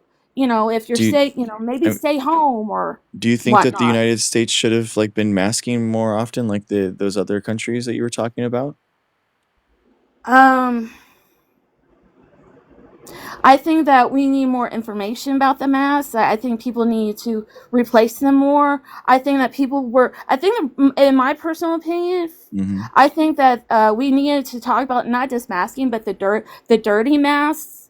Where surgeons need, tell me if I'm right or wrong, where you need to replace it every 30, 40 minutes, a disposable mask. The surgical masks? Yeah. Yeah. Yeah, I mean, personally, I wear a KF94 because it just like fits my face nice and it's nice and snug. So that's what I like to wear. I mean, I think that we needed a campaign, a culture shift. Maybe have Taylor Swift, come on. We didn't need the government to, mandate it. We needed more of a softer hand, if you will, softer power to have that culture shift. Like, like look after yourself, look after your family, your community, and like really, come up with, the real facts about like, about the mask. Like, I knew someone that was born in 1910, okay? She lived through the 1918 thing. And me and my mom, we saw this thing, a documentary on PBS back in the 90s. So me and her was sitting her, talking to her about this. We was asking questions. And in our small town, it wasn't like the history said it was. I mean, from her little perspective, she was 8 years old, 9 years old. But, actually talking with someone who I was actually there at least, and I remember the documentary, they were talking about, the cloth mask. It was like, a doctor said it was like trying to stop sand with chicken wire. Like, it wasn't really doing much. I think it's called that's a patchwork approach where nothing's going to be 100%, but you just kind of multiple 90% things. I mean, what do you think that we could do in order to inspire this cultural shift?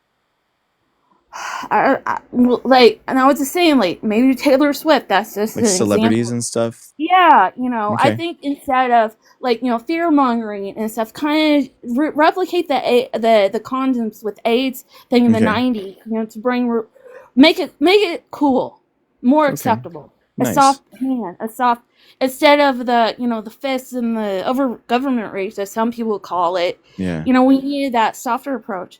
And, it's, that's just my hot take on it. No, I mean, I agree with you. That's one of the reasons why I'm here, is because I feel like, the scientific community didn't do a good job of like reaching out and actually helping people through the pandemic and kind of explaining things like what happened. But I mean, we're after, 5 years after, it's still going right now. But I was actually doing science communication like 4 years ago on Twitch and YouTube, trying to kind of like do my part, and it was extremely hard to get kind of like traction and stuff. But it's cool that to be here and to get like this overwhelmingly positive response on TikTok, and it's been incredible. So I really, Nighttime Energy, I really appreciate you coming on, and I think that you made some really good points, and I love the idea of having a positive shift in our culture that's going to look after one another.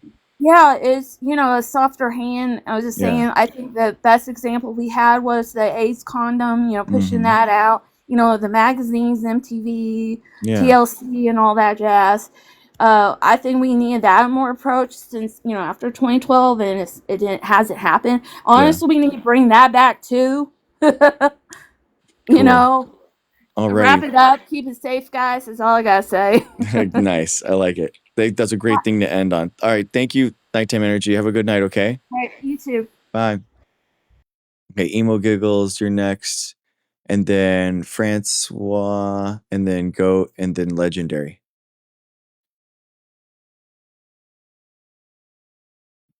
Hi, Emo Giggles. How's it going? Hey, first I'm making sure you can hear me. I've never done one of these before. Nice. Cool. Thank you. And thanks. Yeah, I can hear I you. just randomly came across you and thought, Nice. okay, this is a topic I can get behind. All right. Sweet. So I have actually a few comments, Okay. in a way, going off of what was last said. Sure. I don't think it's about necessarily you have to study the cultures of everybody in every country of what happened. Mm-hmm. And I will use China as an example. Again, how do you know your research was even true if supposedly everything that comes out of China is a lie? Yeah, that's a good point. So I'm curious where the numbers and stuff would come from to sort of back that up. She was talking a lot about, a softer approach. Mentioned Taylor Swift quite a lot. But when celebrities got involved in the first place, I won't say any names, but that's when a whole autism debacle started. Yeah, I mean, that can be kind of like, I can feel kind of like, hey, who is this guy to tell me what's going on? He's not even a doctor, that kind of thing. Right. Yeah. But if it's a celebrity and they're going to get behind it and it's just going to blow up, and it doesn't matter whether it's truthful or not, people are going to take it and run. I agree with you. As a medical professional who was during the COVID, oh, you are the whole thing. Yeah, I'm a nurse. Oh, okay. Thank you. Thank you for. So, oh, thanks. Yeah. The whole thing with the masks. I mean, we would be changing them sooner if we could. Yeah. The problem was there was such a shortage. We weren't prepared. We should have been. Mm-hmm. I mean, history itself would have shown it. Like the Spanish flu, yellow fever, everything else that had come out. But I think one of the biggest things that people didn't realize with COVID is also a generational gap. So it's a really good point. When polio was here, yes, they didn't know anything with it. They were scared. They saw their children dying or winding up in iron lungs, and they didn't know how this vaccine was going to turn out. Yeah, exactly. This all is they great saw point. was that their children would live if they took this. And to this day, I mean, I'm sure we're still seeing effects. The crazy thing is that basically the the first polio vaccines were inactivated, but some of them in the vaccines weren't fully inactivated, so they actually got polio. Some of the kids Right. that got a polio vaccine at the very first wave actually got polio, and see people still lined up for it. They were so they were Right. so fearful of it. And I totally understand what you're talking about, like with the mess. I mean, my partner, like she is a healthcare worker, and when she was going back, like they were just giving her surgical masks. I'm like, dude, get in there with the N95. Like, we're gonna buy you an N95 fresh every day. Like, are you kidding me? So, you know, It's so like, it's yeah, from where? yeah. From Well, China, yeah, which is exactly. Yeah. kind of ironic when you think about it. Yeah, we could have mass produced them here, obviously, and we just Yeah. didn't. It's insane. No, I felt like there was a lot of prep. America has had a lot of lessons, and they still aren't learning their lesson from things that happened in the past. Yeah. Another big classic example, even when it comes to using like this soft hand approach, the flu kills more people every year than tons of things combined, than even COVID has in total. But yet, how many people still refuse to get a flu vaccine? Yeah. Yeah, flu is like about like So what it's 10,000 a year, so it's like it's up there. Like it depends on the year. Yeah, COVID's like what 40 to 50 right now. So it's unfortunate, you know, that people have kind of like completely forgotten about like you know, COVID. And especially we've actually like with long COVID basically. So about 20% of people that have like actual COVID symptoms. So you can be SARS-CoV-2 without developing COVID-19, just like how you can have HIV without developing AIDS. Right. If you have COVID-19 symptoms, you're going to have 20% of you have long COVID, which is fatigue, chronic, kind of like a chronic fatigue syndrome, and that can actually cause other things. So it's basically a neurodegenerative disorder that we are still trying to figure out, and so it's exactly. awful. And I think a lot of people need to have a little grace with that. I mean, understand this is still new for everybody. Yeah. Doctors aren't going to know all the answers, just Yeah. like they didn't know all the answers with polio. They just knew at the time being it was going to stop deaths. It was going to stop it spreading. Yeah. So they need to take it into some perspective. You know, it's somebody mentioned Ebola earlier. Yeah. Like, well, yeah, Ebola's a little different because you're going to see different results, but okay, let's bring in one of the 4 strands of dengue, and let's say it's the deadly strand that we don't have a vaccine for.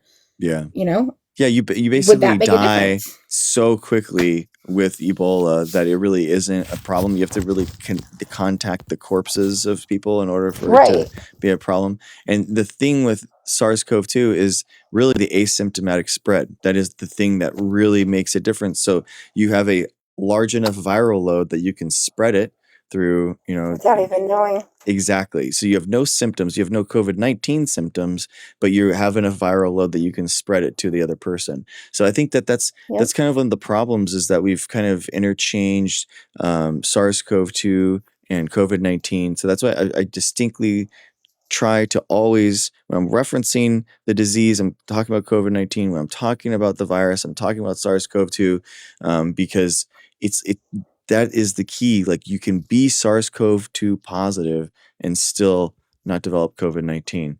That's what asymptomatic spread is. Yep. And I think people also need to realize how actually impressive it is that we have a vaccine at all for any type of coronavirus.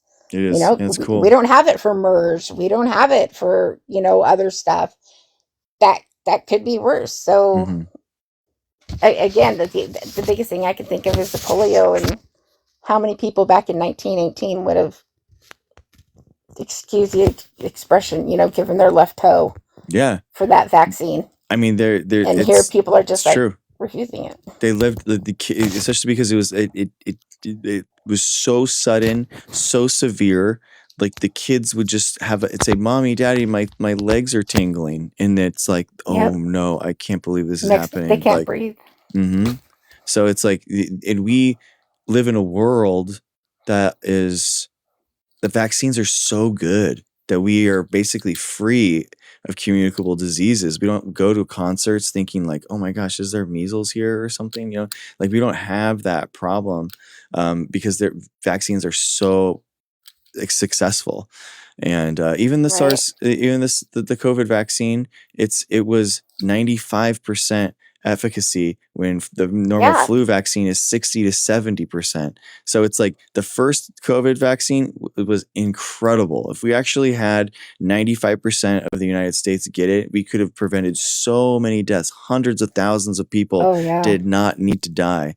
And it's just A the lot of truth. us wouldn't have those mask lines under our faces. Exactly. I mean, kind of like in the comments that someone's talking about with the measles and stuff as well, with people refusing vaccines. And Mm-hmm. it's really funny when you look at it, the people who are refusing for the children Mm-hmm. are the ones who were automatically vaccinated when they were children because Yeah. their parents knew to do it. Yeah. And it's like, I don't know. Something got lost Yeah. there, and it just, we need to fix it. And it's not about yourself. It's not about, oh, just do this for me. Mm-hmm. We do need to get back to that mentality of, the good of the many outweigh the good of the one. Mm-hmm. So you've got to protect those around you, not just yourself. Yeah, exactly. And Like I think it's we had a motto, that was e pluribus unum, out of many one. Yep. The idea that we're all coming together as one and we're all in it together, like that is the American story. It's just this rugged individualism. I don't need anyone else. Like that's fake. That is like an Americana fake folktale that we never really had. And we all that's need somebody. You need that touch. You need that interaction. And even, God forbid, say you do get COVID and you wind up on your deathbed, you're Mm-hmm. going to want them there with you. I know. It's still, we are you know human what the sad beings. part is? You talk to healthcare providers and stuff. You know what happens? Those people that were about to just get a respirator on, just as they strap it on, you know what they ask? They ask, "Is it too late to get the vaccine?" That's what a lot of healthcare workers said. They're basically, they're on the I wish care it worked that's like the rabies one, but it yeah, doesn't. exactly. And that's actually my go-to when I talk to people about vaccine hesitancy and they're anti-vax. Like, would you actually get the rabies vaccine? And some of them say no, which is just mind-blowing to me because it's like you're literally gonna die if you don't take this, right? And it's like, no, I'm not gonna live in fear, man. I'm gonna just do what I want. Just anyway, I'm gonna give you There's the a last difference word. between saying you're living in fear and being educated about how that fear is. So, Mm-hmm. I don't know. I love the topic. I am so glad I came across you. I could Awesome. go on and on in this forever. Yeah. Well, I'll be on thank tomorrow, you and for it's bringing this out. yeah, of course. Yeah, I'll be on tomorrow, and you're happy to join anytime. Great, thank you so much. Awesome, thank you. Yeah. All right, we got Francois and Goat, and then I'm done for the night, guys. But let's keep it going.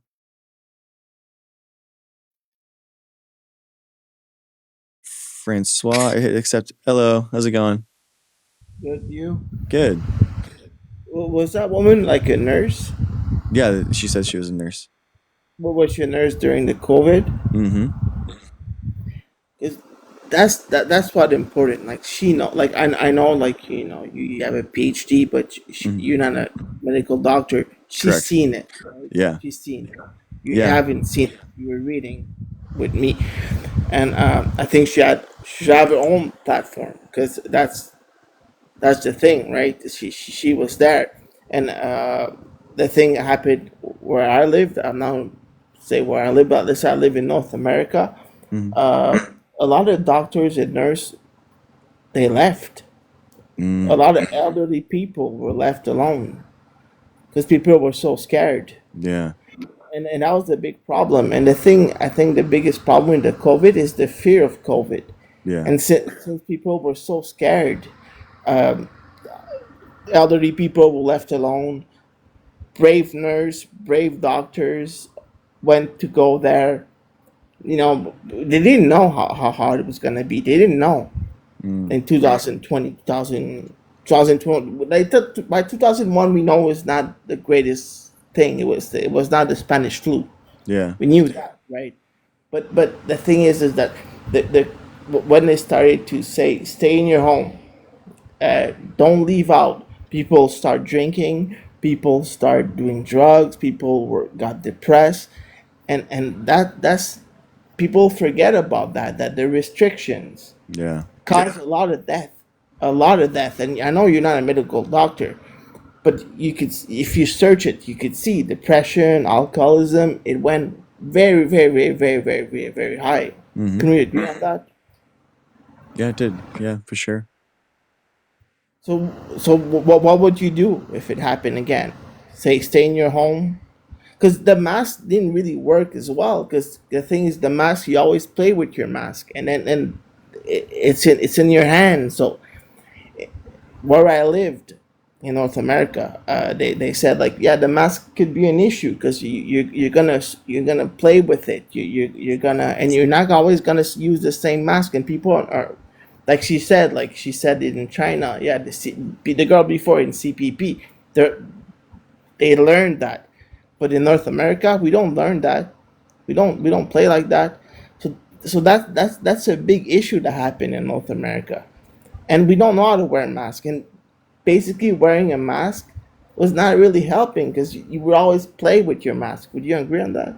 No, I mean, so at the very beginning, like Fauci did like say that like sometimes like you could actually introduce some type of particles by like playing with it, but for sure they're very effective. They're not going to be 100%, but it definitely does help because it filters like viral particles that you would breathe in normally. So like even if you're playing with it and you're exposing yourself to your hands, you're still helping filter the air that's in front of you that you wouldn't be filtering otherwise. Well, how long did the COVID last? Let's say I wear a mask and I touch my mask and I touch the ketchup, like the ketchup, whatever the thing in the grocery store. How long would it last? Not I long. don't know. And the thing is that the the most sad thing is that we always knew that everyone's gonna got it, will get it. Mhm. Everyone got COVID. I So didn't it was actually. I've never tested positive. me as well. I never Yeah. got it, but like we were lucky, but we got it without any symptoms. And now it's like the COVID is less dangerous than the normal flu. You got No, COVID. It's a no, joke. that's not true. More people are dying still in the United States. I just looked it up. It was like That's not the most. 49,000 people are dying from the COVID and 10,000 That, or that's a year that's are dying from the flu. Yeah. that's on that, sir. What was that? I'm sorry. You have stats on that. Yeah, that's what I just said. Yeah, the COVID is like in the United States like 49,000 a year or something, and the flu is 10,000 a year. So sorry, repeat that. I'm sorry. That's Ten okay. thousand. 10,000 a year for the flu and 49,000 for COVID. And where did you get that evidence? I looked it up. Where? Can you put it in a chat? Because like Okay. honestly, I Yeah, got people yeah, that yeah. have COVID. Yeah. Let's go. USA deaths per year, flu.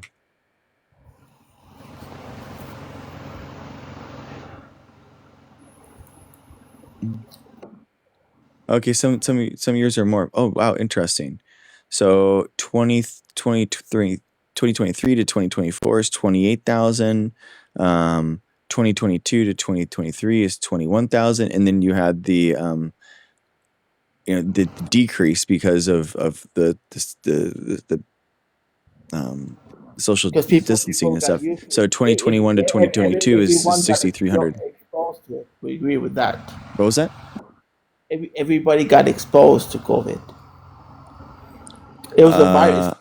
Like Not the flu. necessarily. I mean, maybe, but not necessarily. Let's see. So Let's if you do see. some, my brother had it, my mother had it, and I see them. I never caught it. So what does that mean? I'm not saying I'm like I'm not super powerful, like, but Yeah. I people had it, but I never had it. But I was exposed to it. Were you asymptomatic? Did you test? Well, I didn't test it because I didn't have any symptoms. Yeah, exactly. So you could have been asymptomatically spreading it, which is kind of like the point that we were making earlier, because basically have the viral load that is big enough in order to spread it to someone, but you don't have the viral load in order to trigger COVID-19. But that's my point. Is I think everybody kind of had it because it was so widespread. Everybody was. I mean, you're right in that there was mass spread that happened, and we know that from like viral recombination rates. Canada had it, right, and his wife had it. Didn't have it doesn't mean that he didn't have it, right? So I think it was widespread, and now it's not a big deal because everybody's kind of immune to it. It's not like the Spanish flu, right? The Spanish flu that was a big deal. You could not get out of Spanish flu. Mm-hmm. No. I mean, like the viral recombination rates like show that there was a lot more SARS-CoV-2 spread than we have for positive cases. So positive cases were basically way lower. We think that there was a lot more community spread. Yeah, I think you're right in that. But the fact that you're not having COVID-19 symptoms, you're still able to spread it. I think that's the bigger point. But yes, that's your point. But I think my point is that, and I thought about it, and I have a friend that's a doctor, and he was like, you know what, everybody's gonna get it. Everybody's gonna get it. It's a fact. Like we're all gonna get it. Some people are not gonna be sick. Some are gonna be sick. But in the end, everybody's gonna get it. But now, if you get COVID-19, as of today, August 12th, it's not gonna be as strong as it was in 2020. Could we agree on that? Why is it? I mean, maybe. I mean, could we agree on that? I mean, sure. I think that like less people are dying every year. Yeah, because it became kind of, now it's kind of like the flu a little bit. Yeah, it's not endemic yet, but like I understand what you're like talking about. It's still a pandemic, but because there's recombination events that are going globally. That's the big difference. So there's no shutdown right now. They're not like. I know, but it's still a pandemic. Like HIV is still a pandemic. So like it's like whether HIV, you could live with HIV for a long time now because we know how to deal with it. Yeah, but a pandemic means that there's a viral exchange happening globally. I know what pandemic means. I'm sorry. Well, you didn't. It didn't seem like you did based off what you're saying. No, but I do. But the thing is that I'm saying that the COVID-19 is not as violent as it was. Yeah, we could agree on that.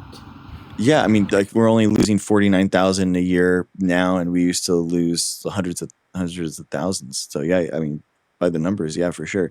But at the same time, with COVID-19, long COVID, and it's kind of like that's a lot of cases that we're kind of just like writing off people. I don't think that's really fair. I took the vaccine. I took it twice, and you know what? The first time they said it was not going to hurt. Mm-hmm. I'm not anti-vaccine. That's not my game. First time it said it wasn't going to hurt. It hurt. It hurted my arm completely. But the second time, I got sick like I had the biggest flu of my life. Well, that's good then, because you know why? I mean, that means that imagine if your body reacted to that big a viral load. Like, imagine a full viral load from a full infection. It would have been way worse. Way worse. But we're both not medical doctors, so we don't know. Oh, okay. I definitely knew that 100%. That's 100%. I know. So you think if I have it, it would, because maybe my brother had it and I saw him and I didn't catch it. And he was sick. No, you don't know that. Remember, we just went through that. You might have caught it, but you just didn't test, and you were asymptomatic. Exactly. Yeah, but the vaccine did hurt me. No, it didn't hurt you. developed an immune response to it, and that's how the antibodies are actually formed. Is that your body is exposed to a little piece of the virus, and then your body makes antibodies to match that part. So you're saying since my second vaccine, because I'm not the only one, and I'm not anti-vaccine, not at all. I'm pro-vaccine. Yeah. Don't put me like in that class. I'm like, but it's fine. I'm the not. thing is, I thought the first one, the second one, I think was not necessary. I think it was not. Okay. I mean, all the vaccine titers like fell off after 6 months, so it definitely was. I want to say I'm not anti-vaccine. That's fine. That's fine, dude. No, there's lots of like, I'm just letting you know. Did you get COVID? No, I've never tested positive for SARS-CoV-2. Did you But get the that means vaccine? That means I could have had it. That means that I But could. you asked me, did you test it because you were asymptomatic?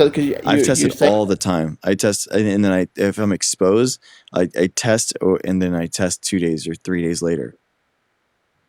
But I'm gonna go. No, maybe before let me go, I have one last question because like whatever it's COVID-19, whatever it is, what it is, it's done. But like I guess you work with your PG on virus, right?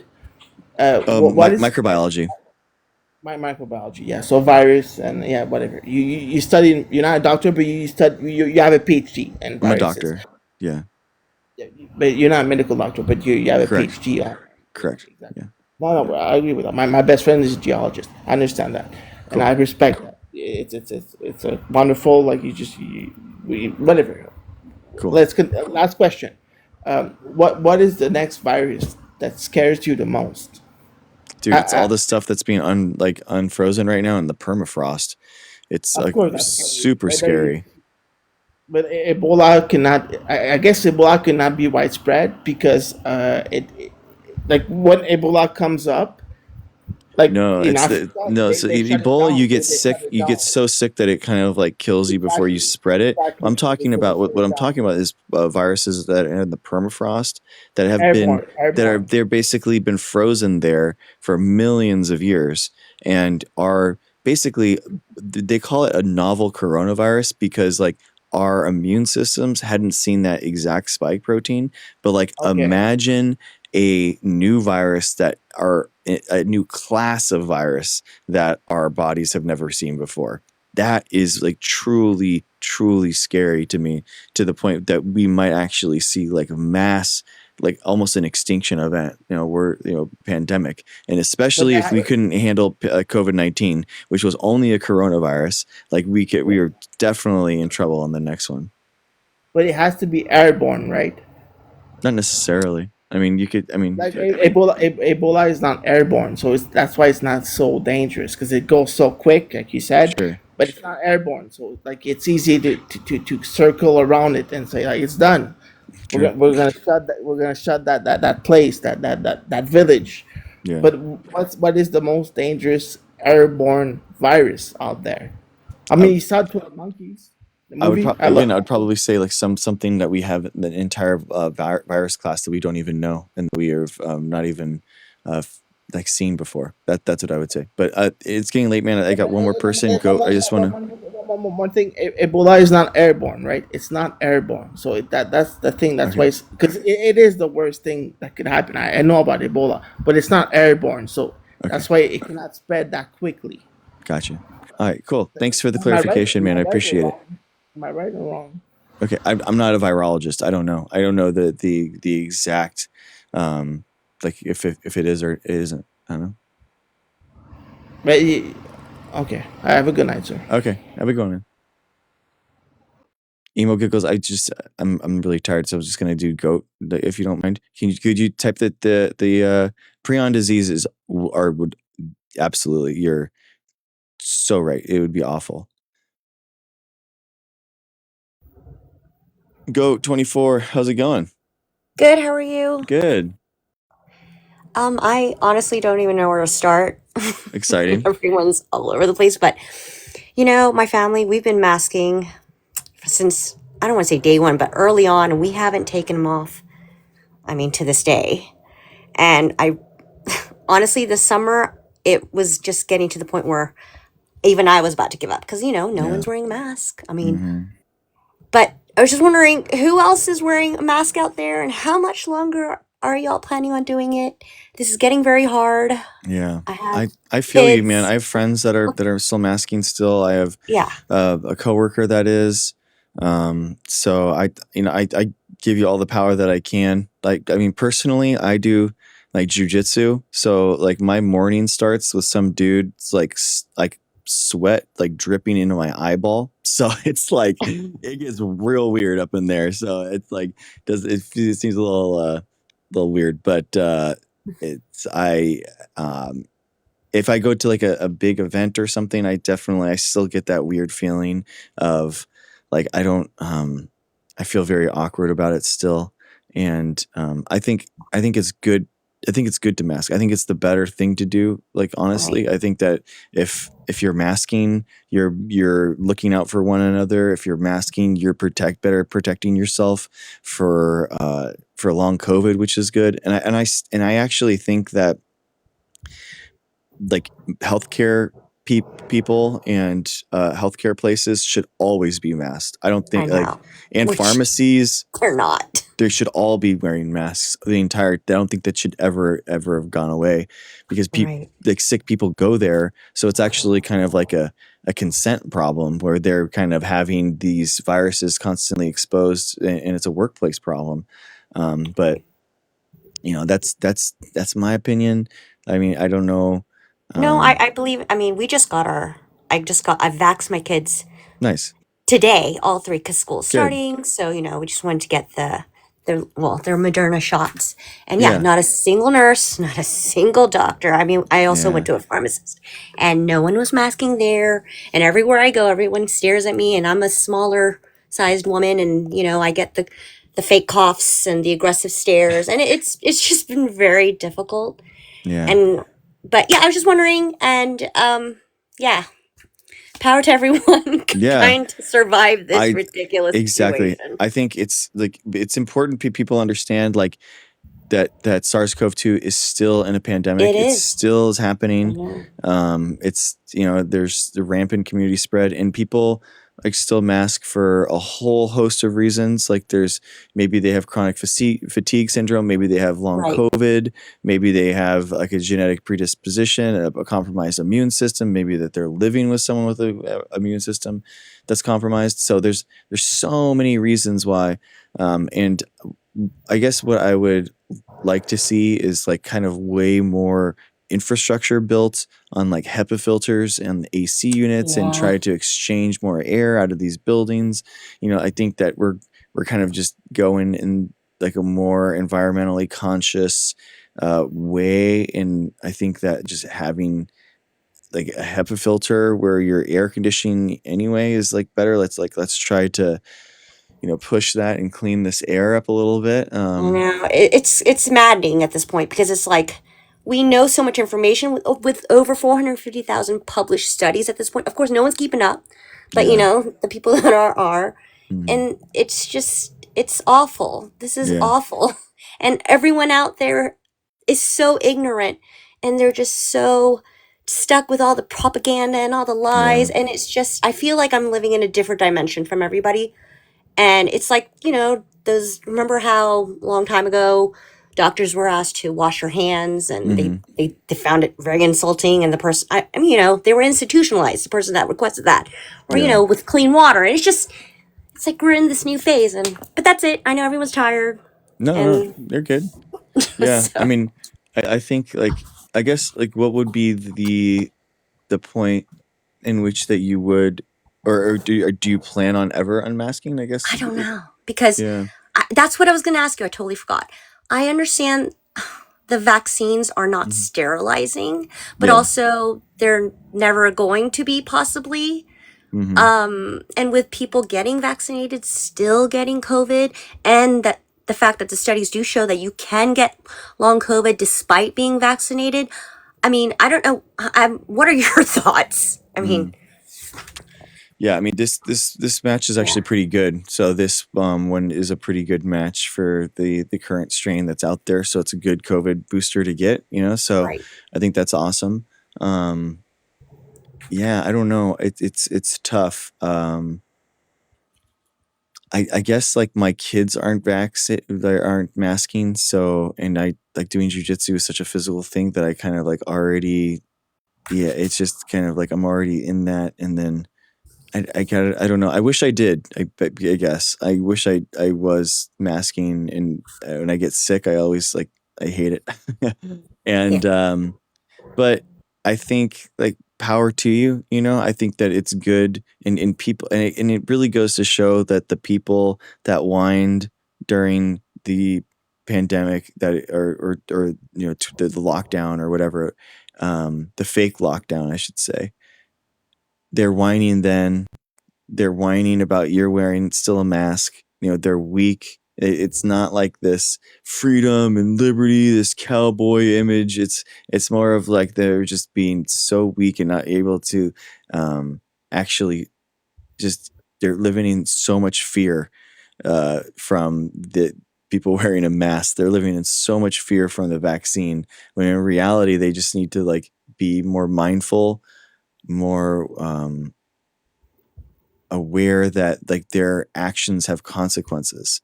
That's the craziest thing. People really they don't understand that in public health, we're talking a percentage or two here. That could be huge, for a lot of other people. And you just got to look out for one another. I don't know how we start this culture back on the right track where we can actually look out for one another. Well, emo giggles wanted to join in. She's that healthcare worker. Do you mind if I get her? No, go ahead. Cool. Thank you. Bye. Yeah. No. I think she wants to ask you a question. Okay. I think she wants to ask you a question. Sorry. No, all good. Emo giggles, how's it going? Hey. Hi. Hey, yeah, I'm so sorry. Yeah. No, you're fine. But with everybody talking stuff, I just really felt like I had to sort of say something here. You can never 100% be protected from everything. Right. Yeah. There's just no way. It's kind of like you wear your seatbelt in the car to protect yourself from an accident. You can still get in an accident. Right. It happens all the time. However, you're not going to get as injured. But at the end, it comes down to perspective. If you feel more protected wearing that mask, then excuse my language, the hell with what other people think. Exactly. It is your life. You do what you feel is best for you and for others. Now, with these little processes of shift and drift, those viruses are always going to change every year, which is why there's a new flu vaccine every year. Yep. But by getting it and protecting yourself, then yeah, you still can get it, but you won't get as bad of case of it. So in a way, you are still protecting yourself, but don't let it rule your life either. Don't live in that fear every day. Right. Because life is supposed to be lived, not survived. So protect yourself as much as you can, but live it. Okay. Yeah, I agree. We're trying. Yeah, you're strong. You're. It's really scary, but you're doing the right thing. You're doing what you feel is best for you and your kids, and that's nobody else's business. Okay. So, yeah. Thank you. And as far as the masking up in the doctor's office, yes, a lot of us still want to, but like I said, there's that fine line between, being that kind of prepared, but they also want us to still be human. Yeah. And that human interaction and being able to read our faces and stuff, that's that human part of it that we need. Yeah. Just make sure you tell them to wash their hands and wash their stethoscope each time. And their tie. The tie is like a crazy thing too. It's nuts. Yeah. I mean, I won't even wear stuff like that, and I carry around so much. Yeah. So, but you're doing right. You want to be human. You just want to be safe, and we all need that human touch and that human smile and that emotion to come through. That's what makes us human. Okay. Thank you. Awesome. All right. Yeah. Well, I guess that's a good I'm place to sorry, I end didn't it. mean to jump in again. No, that's great. Thank you so much. I think that we're going to end it there. Thank you guys so much. Thanks for joining. Appreciate you. You're always welcome to join. Thanks for hosting. Yeah, of course. No problem. Sorry, Jimmy, we didn't get to you tonight, bro. I'm sorry. Tomorrow, though, let's do it tomorrow for sure. Thank you guys. That was an awesome discussion. It always seems to devolve to evolution or evolution or COVID. It is. I mean, that is it. Legitimately, I mean, it is the microbiology science topic of our lives, and it's the biggest one. Let's be real, and it really is. I do think talking like a postmortem, and like a looking backwards is so important, because I do think that that we made some big mistakes and we have to prevent it from happening in the future. So it kind of I understand it can feel. I just think it's important to cover. I really do. So anyway, Garrett, next time, bro, can you just please act normally? That would be so nice, so we can actually have a real conversation. I just want to thank Michael Ramirez. Thank you, Maiden of Mayhem, Duocracy, Jen. Thank you, Jimmy. Thank you, Garrett, Heidi, Pure, Mercata, Emo Giggles, Mama Robin, West Coastland, One Lander, James Morin, Argos, Wendy the Good Wrench, Pink Waffle. Thank you guys so much. Single Lady Gourmet, Cat, Sleep Slip, Marlon. I see you guys, and I thank you guys so much for the good conversation and stuff. And go out there, be kind to one another, and I will see you tomorrow. We're trying to do the every night streams, guys. We're gonna try it. So normally I do like the 3 night a week, like super long ones, but I was trying to do this one only for 2 hours. We accidentally went 3.5. We get so excited. It's so much fun. I love it. I am very sleepy. I need to do jujitsu. I need to get up in 4 hours for jujitsu. So it's going to be very tough. I'm going to have to take a nap. But it's okay. So it's fine. I love it. Honestly, I love the stimulating conversation. And I think it's important. I really do think it's important. So, hey, thank you, Kat. I really appreciate you saying that. So I will see you guys tomorrow, same time, same bat channel, 9:00 PST. I'll see you guys then. 9 p.m. PST is like when I'm trying for it. So, all right, everyone. Have a good night. It's been fun. I'll see you tomorrow.